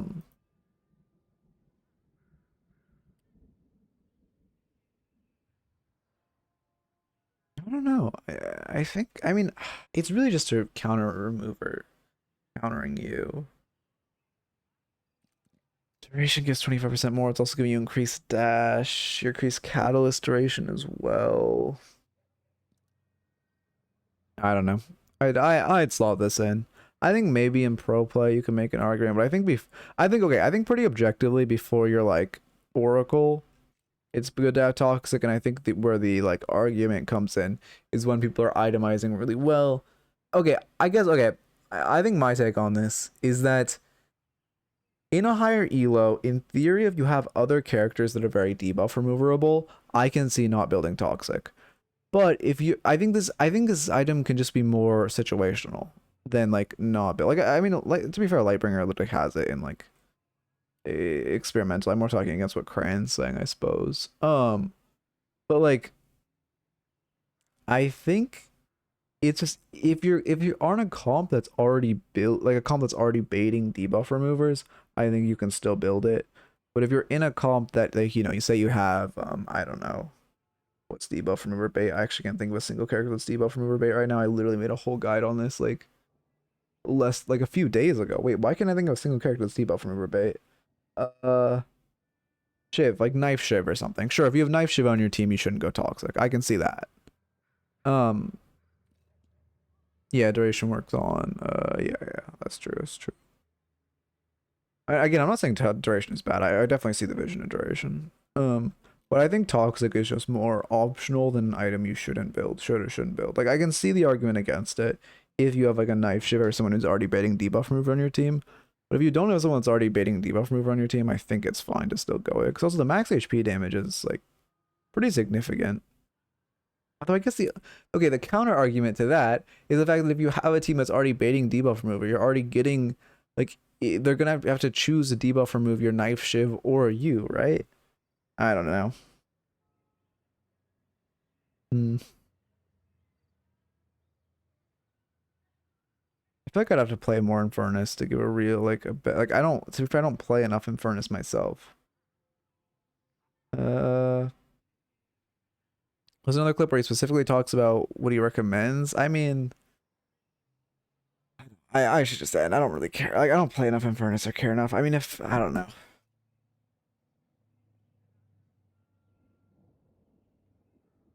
I'm not sure, honestly. I don't think. Well, to be fair, I'm getting paraphrased of what Cran said, but I don't think it's Tesla over Toxic.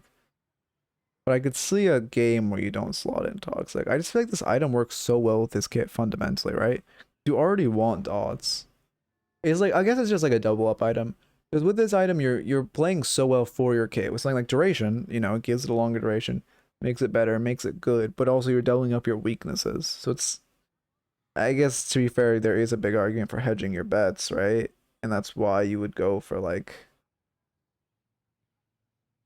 I don't even know. Is there a suppressor in this build? Why is suppressor an optional? Well, I guess I guess suppressor is optional. I feel like most games you want to call up suppressor in this build.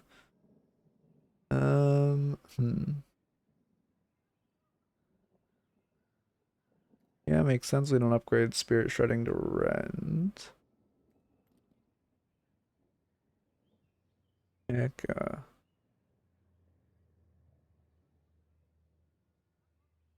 anyway.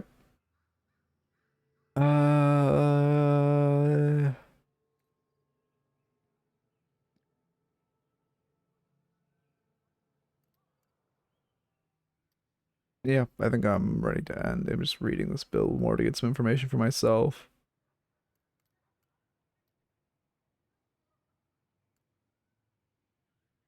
Anyway, is it possible to save up enough for skip the line? I mean, it is possible for sure. I know Wolf is like fairly close, but I think Wolf actually had 100k, but then he chose to just make me draw like 8 fucking goblins. I more just have it as a high number because I don't want to have it as like a super often redemption, but it is like redeemable. But also it's not super often. It it does like it does give channel points at least some amount of value.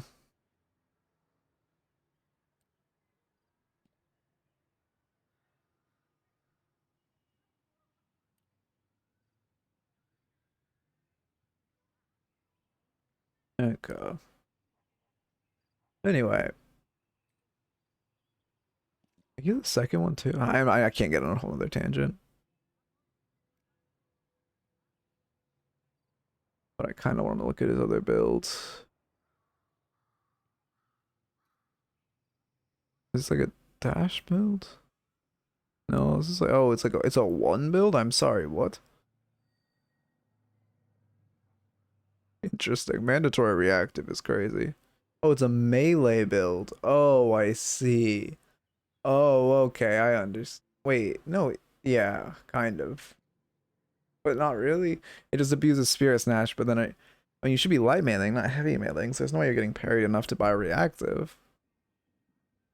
I don't know. Anyway.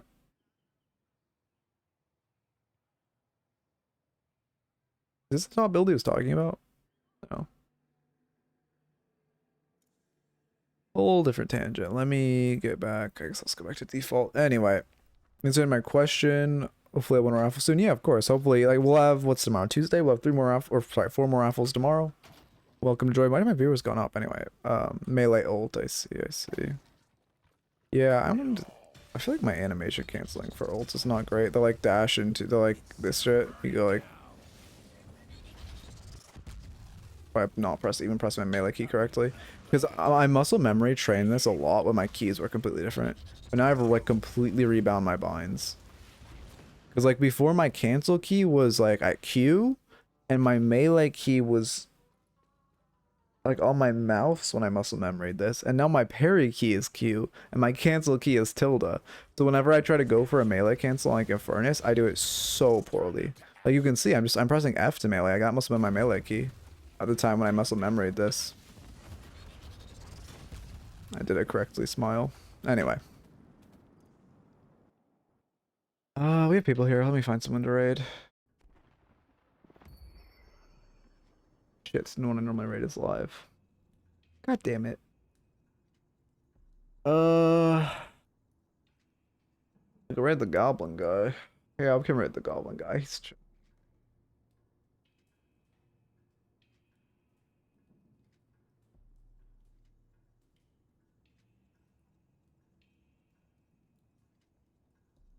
slash raid this guy. Am I thinking? Oh. Maybe I should. I don't want to play Infernus. Realistically, I should play a bunch of Infernus to test that toxic bullet thing, but I don't want to fucking do that. I don't like this character. But I've seen a bunch of the Lightbringer Fern builds. It's just annoying to play against, man. I hope, again, I'll say this before the raid pops off. They're gonna nerf like Ivy. Next patch is really scary. I hope they don't make the mistake they made like every patch previously, where they nerf a bunch of characters and items into the ground, but then they buff a bunch of weak characters without even thinking about the fact that nerfing the strong characters makes the weak characters inherently stronger. So I really hope we don't see like, oh, we're gutting Ivy, we're gutting Cultist, we're gutting all this shit, but we're getting fucking Wraith, Viper, Fern massive buffs, and then they just become like turbo meta. We've seen that mistake made 50 fucking times. It's like actually rough. Anyway, yeah, keep it real, everyone. Have a good one and peace. Alright, as always, VOD watchers, you